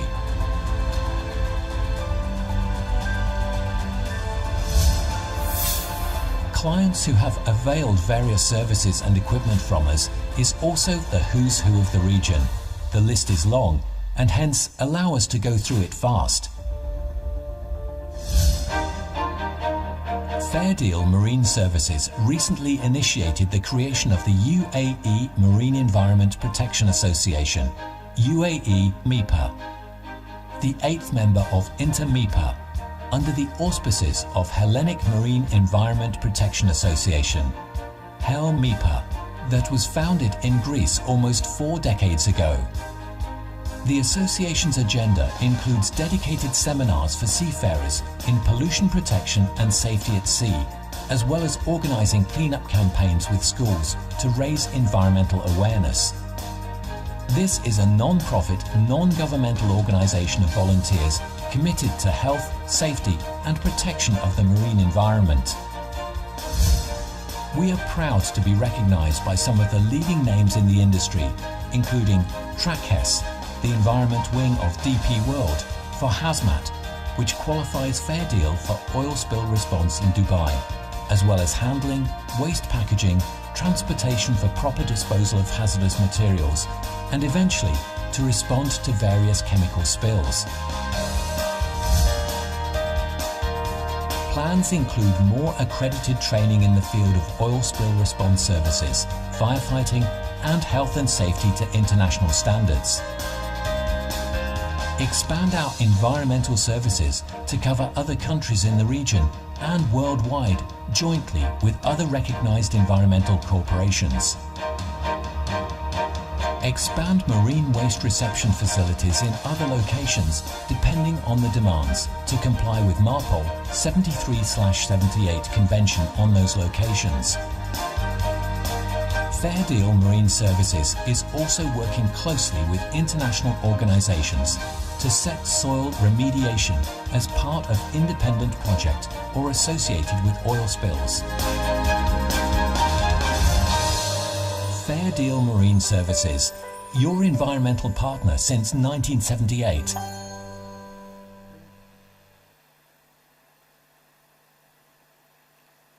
So, nothing left to be presented after this presentation. I think we have included many things. The only thing that it's not included is the nanotechnology for processing waste in general, either coming from oil or from the industry. I have some slides.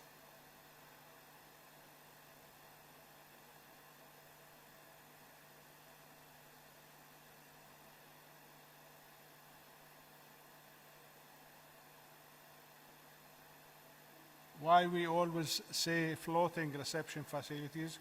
We prefer that as a shipping company, basically, because it is prompt and the cost is lower. It is faster than the land facilities, so the collection ship can go alongside and receive and transfer it for the settling vessels and separation vessel. The flexibility to attend on time. Of course, the capacity of the vessels and the storage vessel is much bigger than if you store it on the land. It collects, treats, and disposes oily mixtures produced by the ships.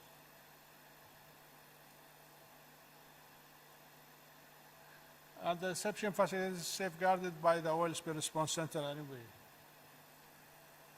The nanotechnology, actually the nanotechnology is creating of a polymer prepared in the laboratory depending on the pollutant you want to face and neutralize.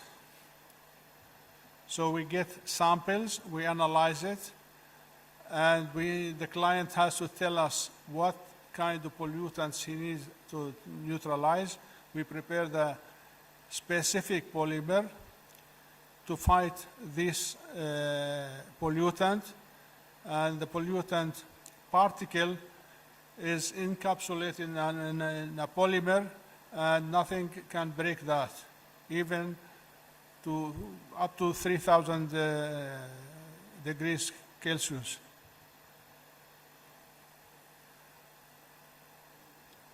So the reactor, the oil before and after, and these are the certificates that we have run through in the presentation, in the movie, and the certificates from the Port of Fujairah, Dubai Ports Authority, and some certificates from the clients like Al Habib and Vopak. I would like to thank you, and we'll be pleased to answer any question after the session.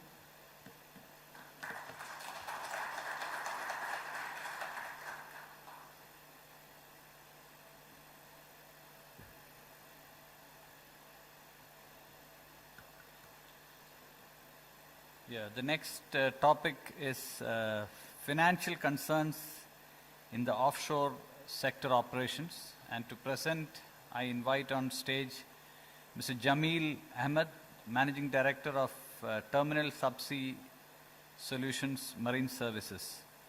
Mr. Jamal, a few words about the speaker. Mr. Jamal graduated with a bachelor's engineering degree in energy engineering from the University of Leeds in the UK. He then completed a postgraduate degree in chemical engineering with a master's of science from the University of Bradford in the UK. He initially worked as a petroleum engineer for over 11 years in the Brunei government, and after that he moved to the United Arab Emirates, where he now manages and operates a diving support vessel, and he has worked extensively in this region since 2013. May I invite on stage Mr. Jamil.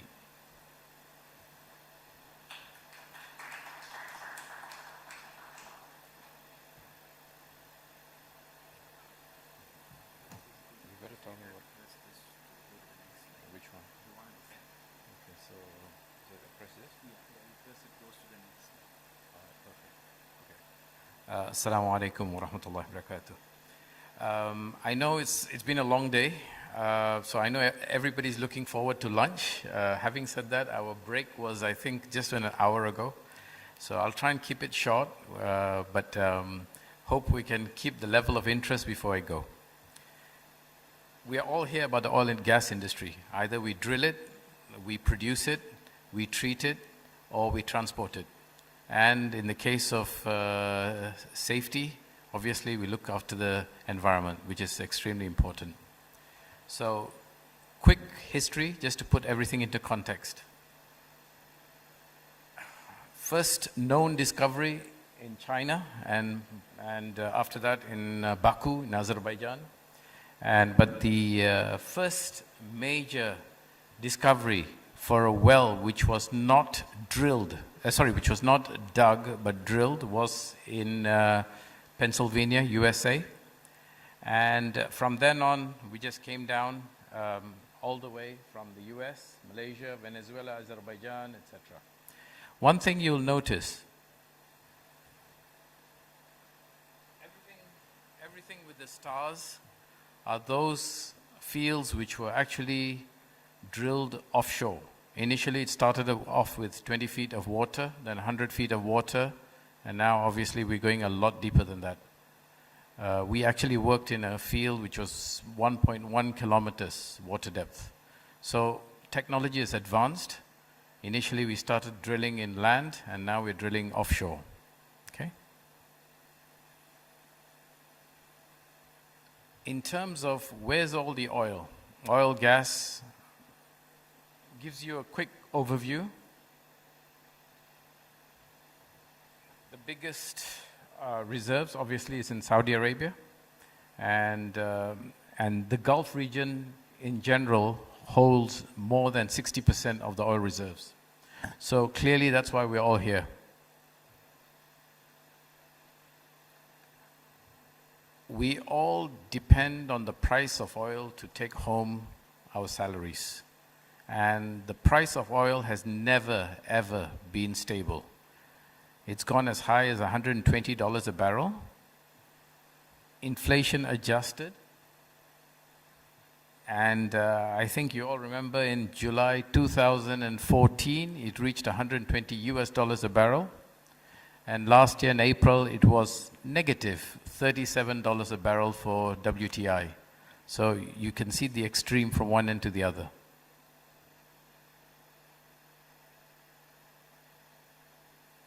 This is the negative 37. Nobody expected it.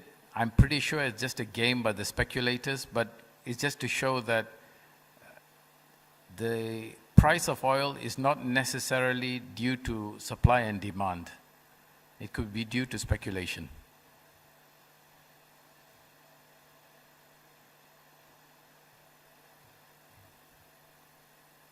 Okay. This is the typical offshore support structure where we are all in. Most of us are offshore. I don't think there are too many people here on the onshore side, but I could be wrong.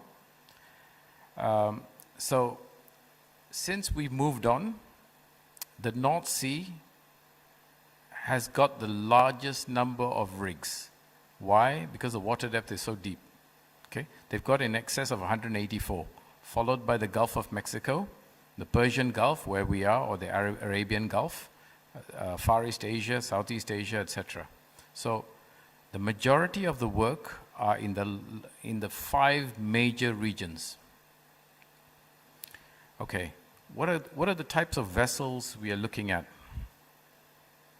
We've got survey vessels, platform support vessels, anchor handling vessels, diving support vessels, standby vessels, crew boats, etc., etc. So these are all required. In the good old days, every jackup, every semi-submersible would have one standby vessel, one crew boat assigned to it. Now with oil prices being erratic and oil companies worried about profitability and margins to their shareholders, resources are shared. What about us as vessel owners, as vessel operators? As somebody who provides support to the oil and gas industry. We had Mr. Salim, he was giving a very good presentation on what it takes to do a crew change and how it affects all of us. So the standards are going up. Mr. William from Damon Shipyard put it really bluntly. Everything goes back to the the vessel owner, everything. Everything is pushed to the vessel owner. So, and as he said, the crew have to have more and more training. He said the people now, the crew, are more chemical engineers than they are actual crew for what they were trained for. But this is the reality. Standards are going up. We need to comply with class requirements. We need to comply with SOLAS requirements. We need to comply with vessel requirements. We need to comply with flag state requirements. We need to comply with MLC 2006 requirements. We need to comply with charterers requirements. We need to comply with oil company requirements. And on top of all that, we need to comply with delayed payments. Yeah, we have something written in the contract, paid within 30 days. Those in the main line will know that you're paid before you take the vessel, the cargo, the wet cargo. For us in the OSV sector, we are paid after, up to 6 months, sometimes 9 months after. So those are the challenges we have.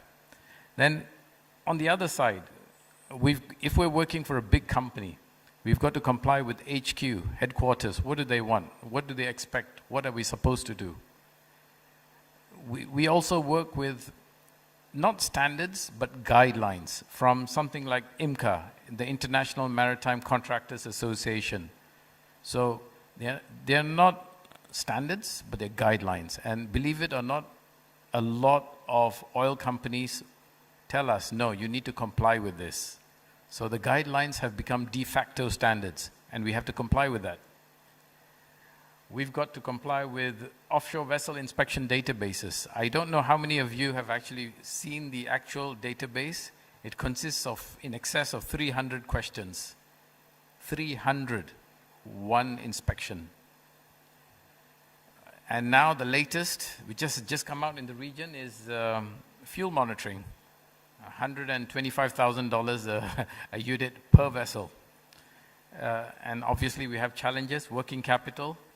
And I was talking to Mr. Ibrahim when I first walked in this morning, financiers, all the companies which are supposed to provide us with, all the banks and financiers were supposed to provide us with financing and working capital, they've decided our industry is not sexy enough. It's not interesting enough. It's a carbon polluting environment industry which destroys the environment. What everybody doesn't seem to understand, and I'm not saying that decarbonization is bad. What I'm saying is everything needs to be looked at in perspective. What are they saying? We want carbon neutral within the next 20, 30 years. It can be done at a cost. Somebody's got to pay for it. As somebody said at the beginning, it's always the ship owner. And who will not pay for it? The charterers. Yeah, it's always a ship owner. So it's quite a challenging business to be in. And again, I bring up delayed payments because that's always the case. Okay, so what are we as vessel owners, operators, what are we supposed to deal with? I'm sorry, I don't have a microphone, so I'm just going to go in and out of this.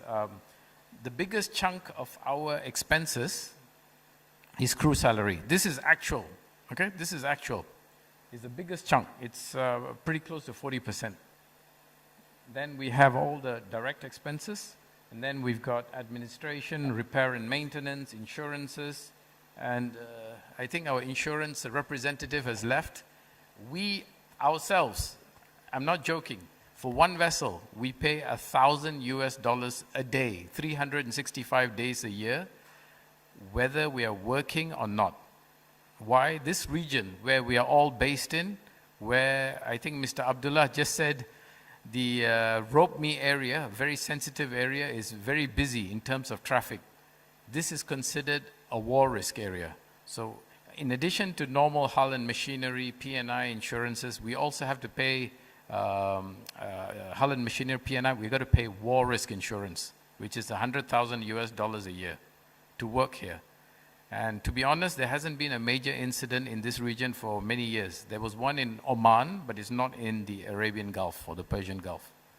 So insurances contribute $1,000 a day.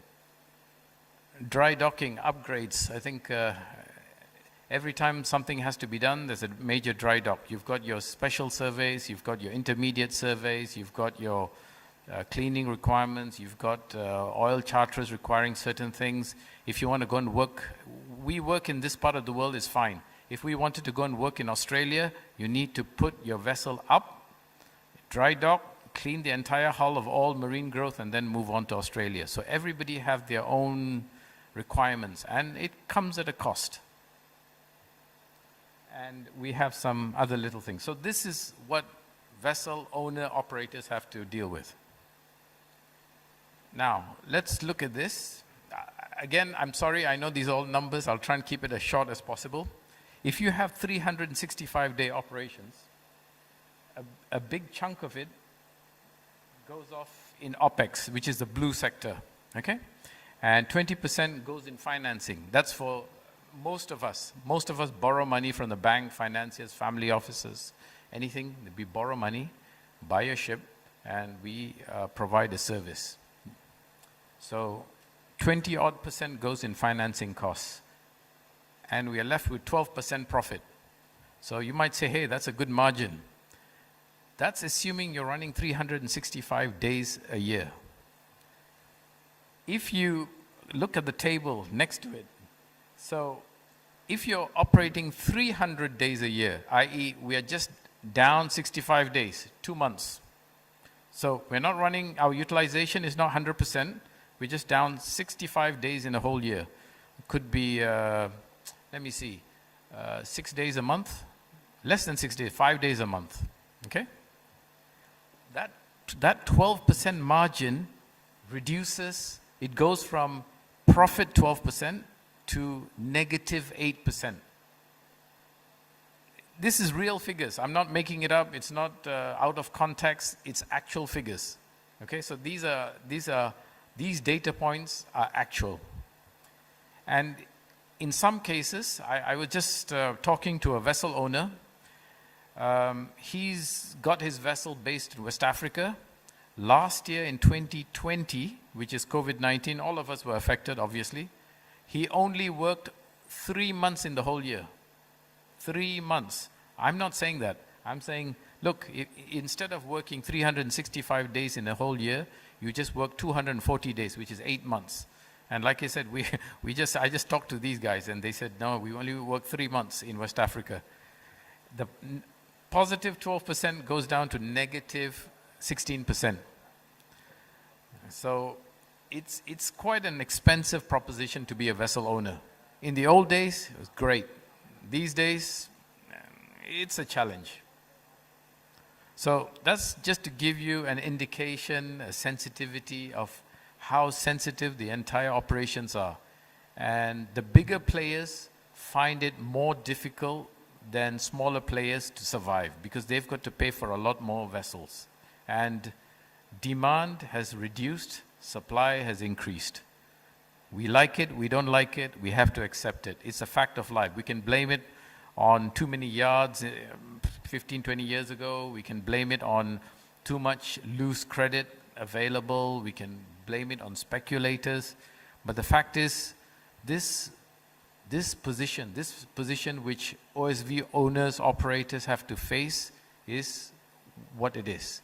And oil companies, while their profits are important to their shareholders, obviously for us, it's also important that we remain in business. And I think, you know, Middle East has been very special. We haven't had a lot of bankruptcies. In 2020, there were in excess of 72 bankruptcies in the US alone, in excess of $56 billion gone. I'm from Southeast Asia. So Brunei, Singapore, Malaysia, that's my home, so I know the news there. One bank alone is holding on to $10 billion worth of exposure, liabilities, which they cannot get rid of. That's one bank. And you have literally tens of banks holding that. So you have all these ships, crew who are sitting around on vessels, not operating, but we don't have a choice. We need to comply with requirements. We need to comply with minimum safe manning. We need to comply with flag state requirements. So something has got to give. The question is what? So as I said, I'll try and keep it short because I realize it'll be towards the end of the presentation. So it's a vicious cycle. When I ask all of you, which comes first, the chicken or the egg? You can decide what you want to do. It could be the chicken. Without the chicken, you don't get the egg. Without the egg, you don't have the chicken. So we don't know which is first. But if you look at this, the challenging challenging period remains ahead for OSV operators. It's an inescapable fact. You like it, you don't, you have to accept it. Standards keep increasing and costs keep increasing. In terms of charter rates, they are still under pressure. People have said it looks better this year. One of the reasons it's better is because quite a lot of speculators have left the market. A lot of tonnage is stuck in huge islands. If you go to Southeast Asia, you'll see in Anchorage, they actually tie up a vessel after vessel and just put it together. It just costs too much to lay up. I was just talking to a Norwegian vessel broker just a few days ago, and he was saying there was one vessel, $30 million US. She's been alongside, tied up for 5 years. That's just one. And there's tons of them. So too much supply, not enough demand. What do we do? I'm sorry, I have to bring it up. Vendor prices haven't reduced. So we as vessel owners, we are always stuck because we've got the charterers on one side reducing our prices, and we got vendors on the other side claiming, no, I'm sorry, this is the price, take it or leave it.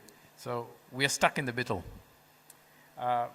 Obviously, I've already mentioned this. We've got reduced financing of OSVs. If not, we could trade our way out of this or borrow our way out of this. In the good old days, we had lots of long-term charter rates, 5 years, 7 years, 10 years. We even had 20 years. Those days are gone.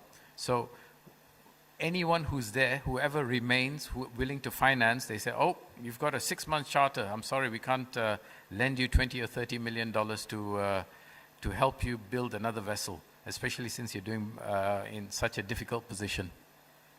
And obviously, as I said, supply exceeds demand. Competition is intense. As I said, there's a lot of speculation, and it's something which it's an issue which we all have to face, and it's just a matter of time before the speculators go away, the supply goes away.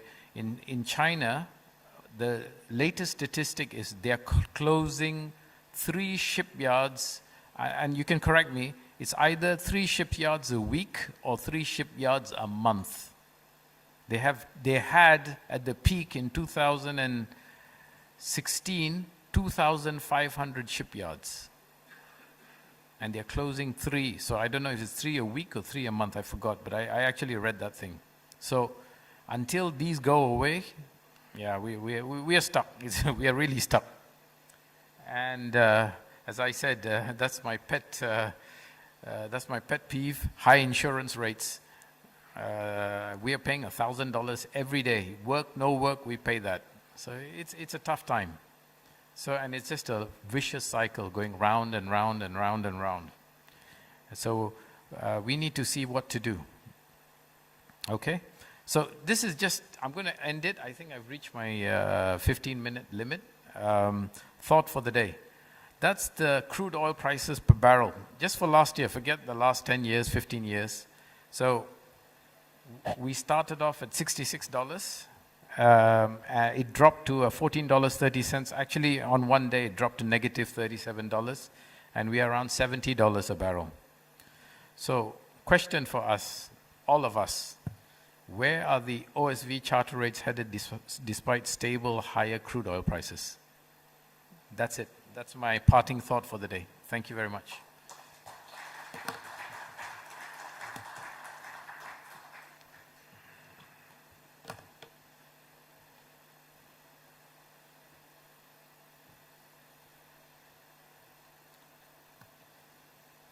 The last topic for this session is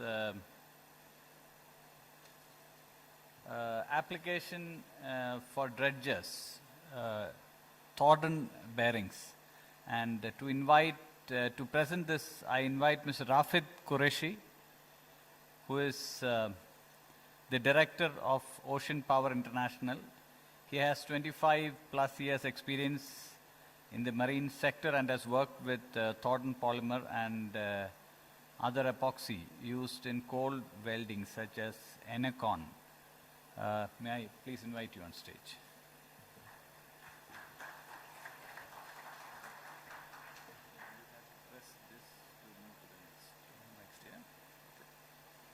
Hi, Assalamu alaikum, and good afternoon, everyone. My name is Rafit Qureshi. We represent Ocean Power International. Give you a short brief about our company. We are engineering and trading house dealing mostly in Thornton, and it's an environmental friendly company. We have another company called Shiptek, which is associated with us, doing mostly a ship repair in the industry. And I'm coming directly to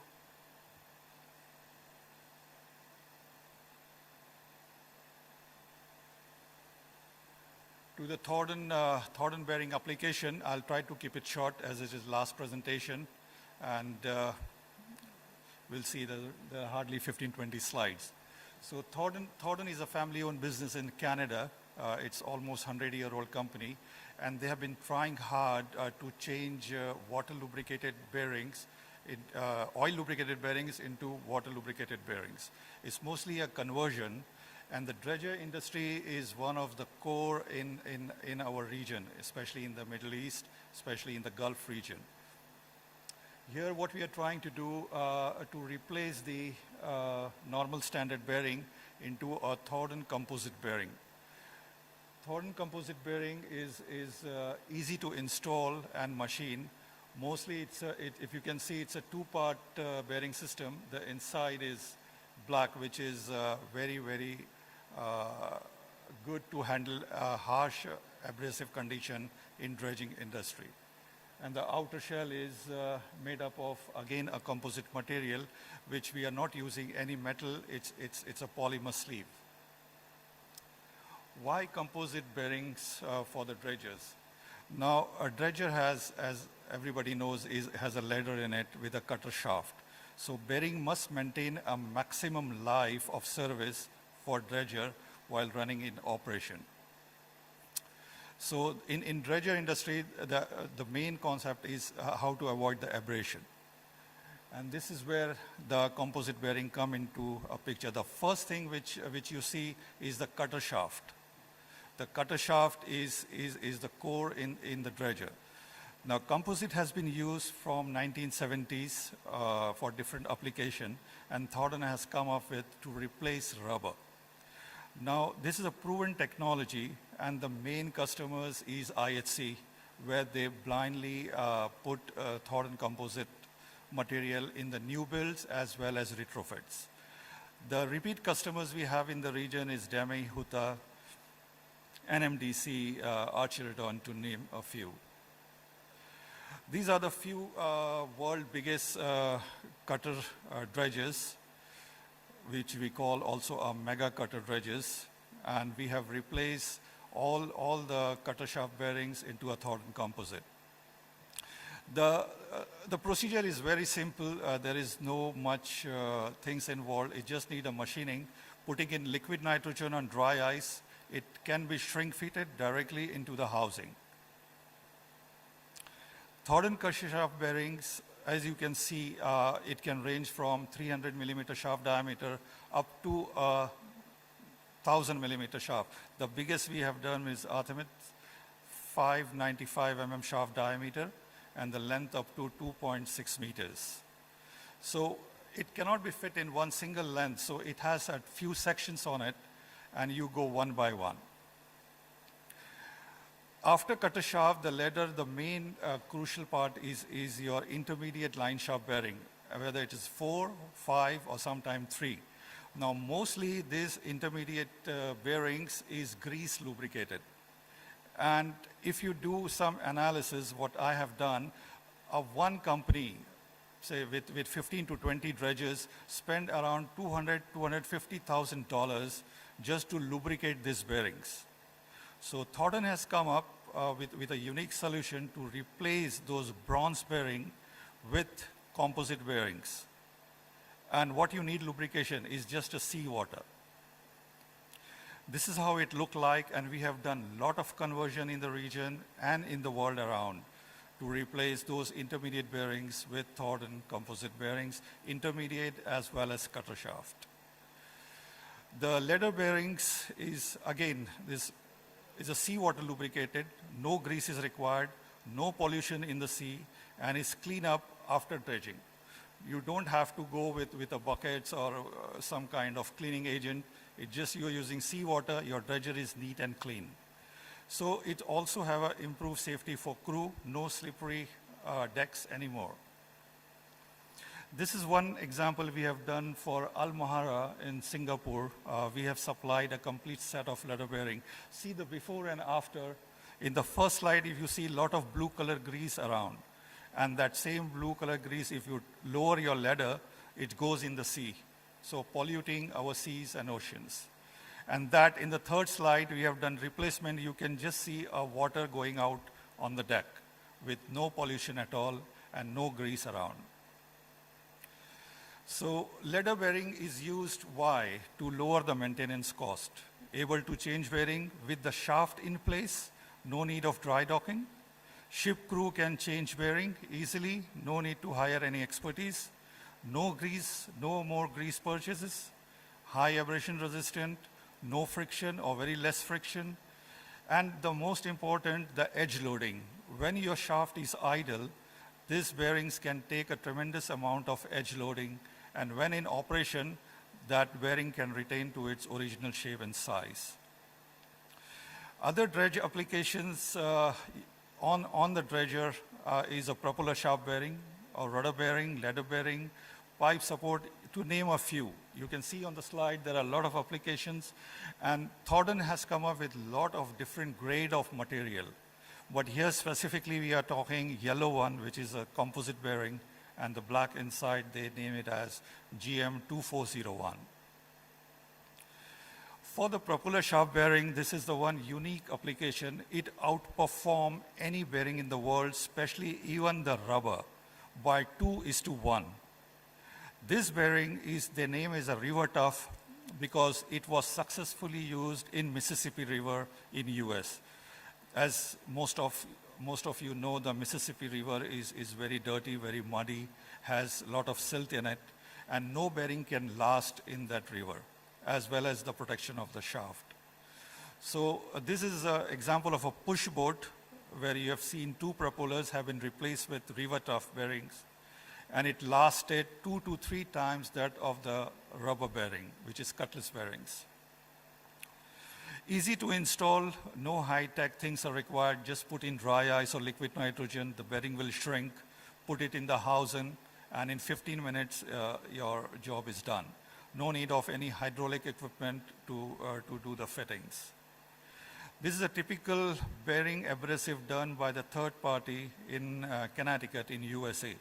And the top range is come as Thornton River Tough. Other than rubber, as I said, Thornton bearing outperform rubber by 2:1 and sometimes 3:1.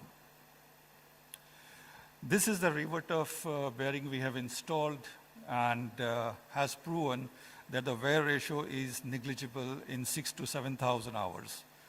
So if you say it's 0.075 millimeter only.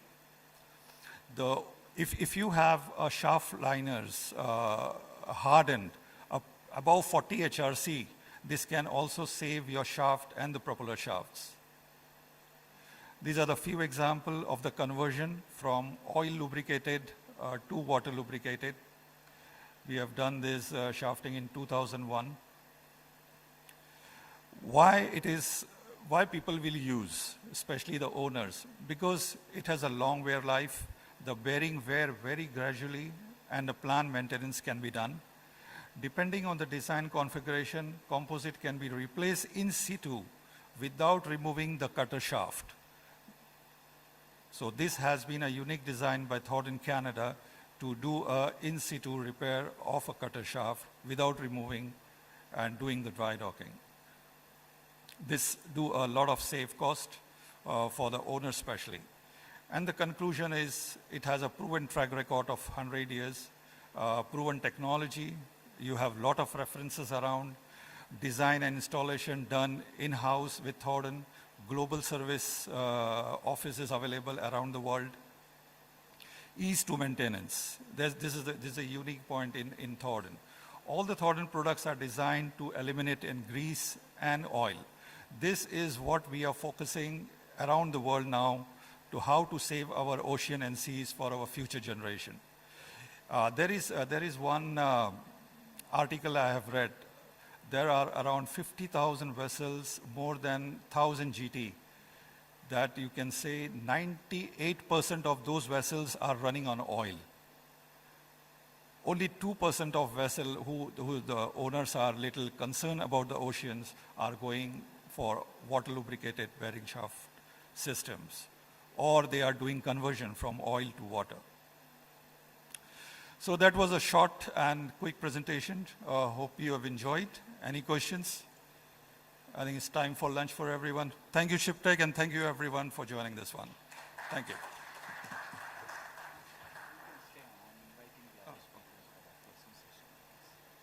May I invite the other speakers of this session on stage so we can have a session in case anybody has any questions.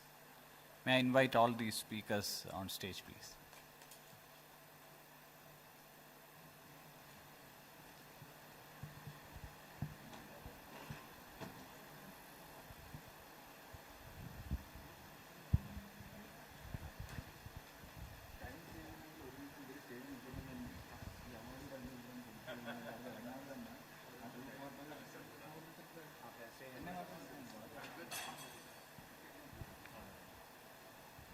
Yeah, you can pose your questions now.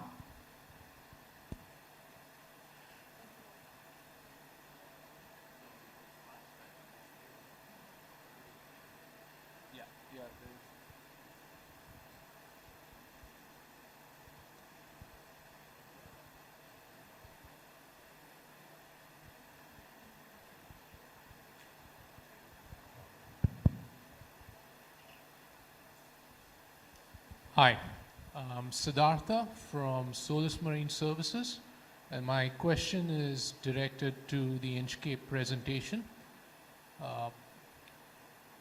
It was quite insightful.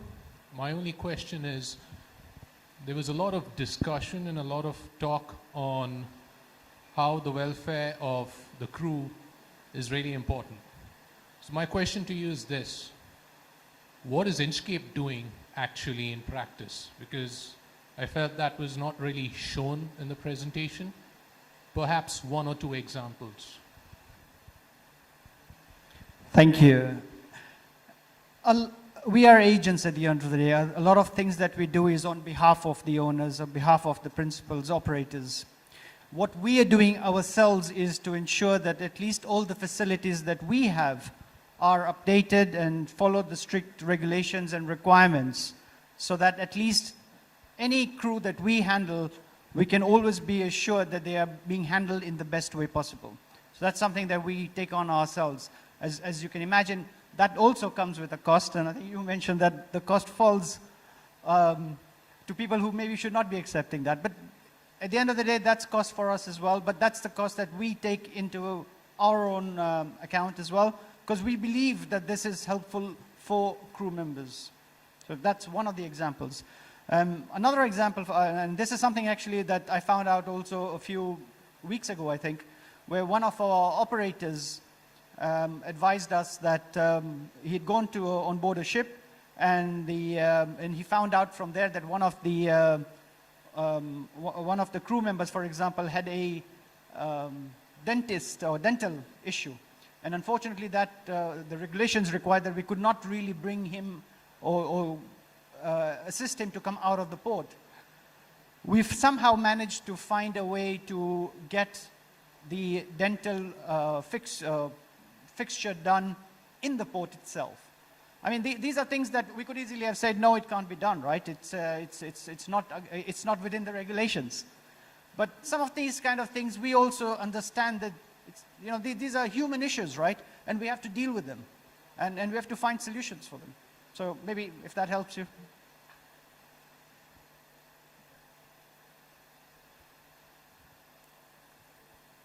Okay, since there are no more questions, I invite Sonia on stage for handing over the mementos.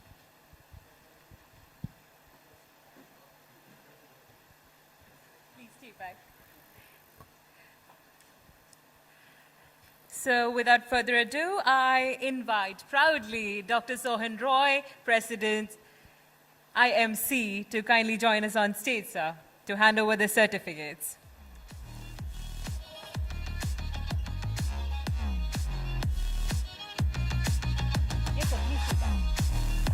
First, I invite Mr. Salim Kadernani to move forward and receive the certificate. He is the Vice President, Commercial, Inchkeep Shipping Services. A round of applause, please.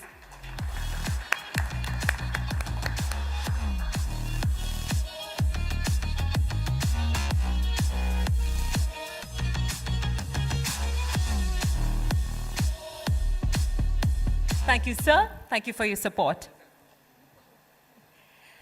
Next, I invite Mr. Abdullah El Suleiman, Environmental Services Manager, Fair Deal Marine Services, to move forward and receive their certificate. A round of applause, please.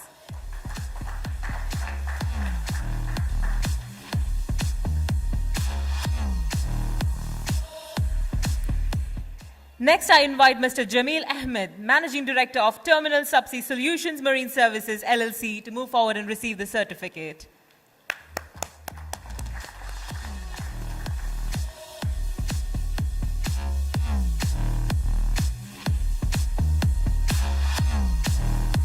Finally, I invite Mr. Rafid Qureshi, Director, Ocean Power International, to please move forward and receive a certificate. A round of applause.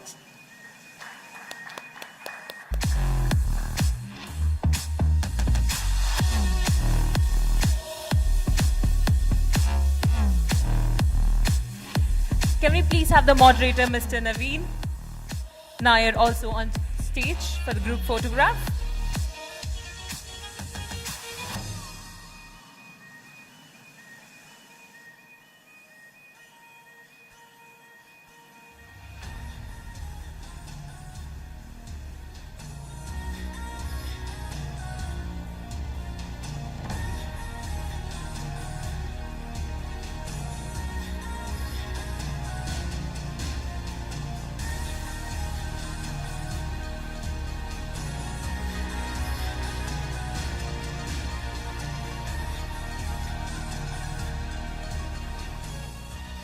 Thank you so much, gentlemen. Thank you for your continuous support. Thank you, sir. With this, we have come to the end of Shiptek 2021. I request Mr. Ashish, COO Events, to please deliver the vote of thanks.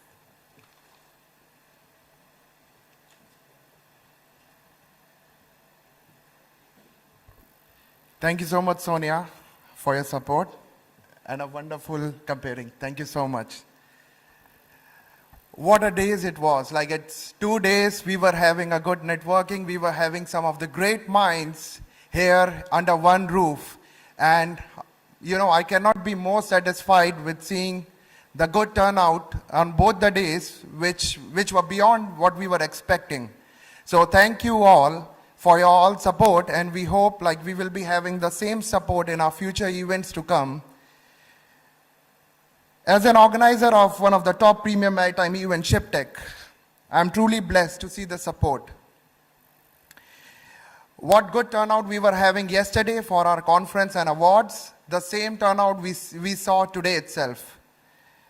I hope you all enjoyed today's intriguing presentations by some of the great minds. Before we bid goodbye today and close the event, let me not miss a chance to thank one more time our esteemed sponsors for this year's Shiptek 2021. We have our platinum sponsor, BP Castrol. We had gold sponsor, ADNOC Logistics and Services. We had silver sponsor as Fair Deal Marine Services and the Hawks Private Limited. We had the bronze sponsors as ABS, Langhorst Ropes, Red Sea Gateway Terminal, and Inchcape Shipping Marine Services. We had the notepad and pen sponsors as P&O Maritime Logistics. We had the lunch and coffee sponsor as Oman Dry Dock. We were having a Bahari as a badge and lanyard sponsor. I'm sorry, the list is too big. I could memorize whatever I could in short time here. So we were having a registration area sponsor as Lukoil. A welcome drink sponsor as Exalto Emirates Marine Equipments. A conference session sponsor, Solas Marine Group. Award sponsor, Cadmatic. We were having our key associate sponsors as Al-Bawadi Damin, Class NK, Al Mufaddal Group, Heritage Group, Bureau Veritas, Foresight Group, Arca Global Marine Services, Ocean Power International, WinGD, ARC Group, Five Ocean Ship Repair Services, and Cefi Group.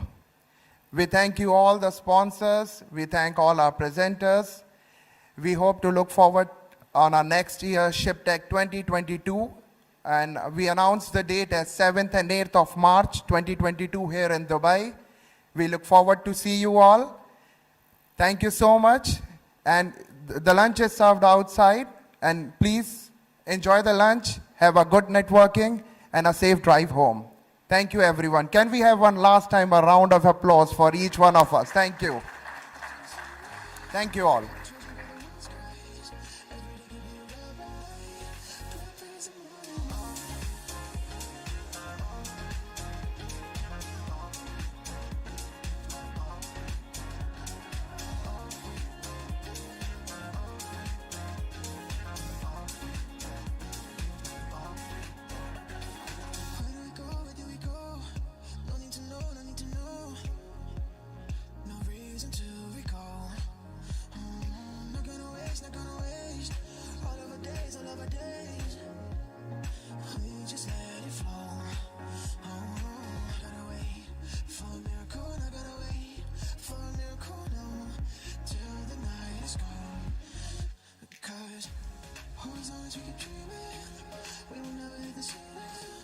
We should treasure what we feel. Praise the morning. We can wake up to the sunrise.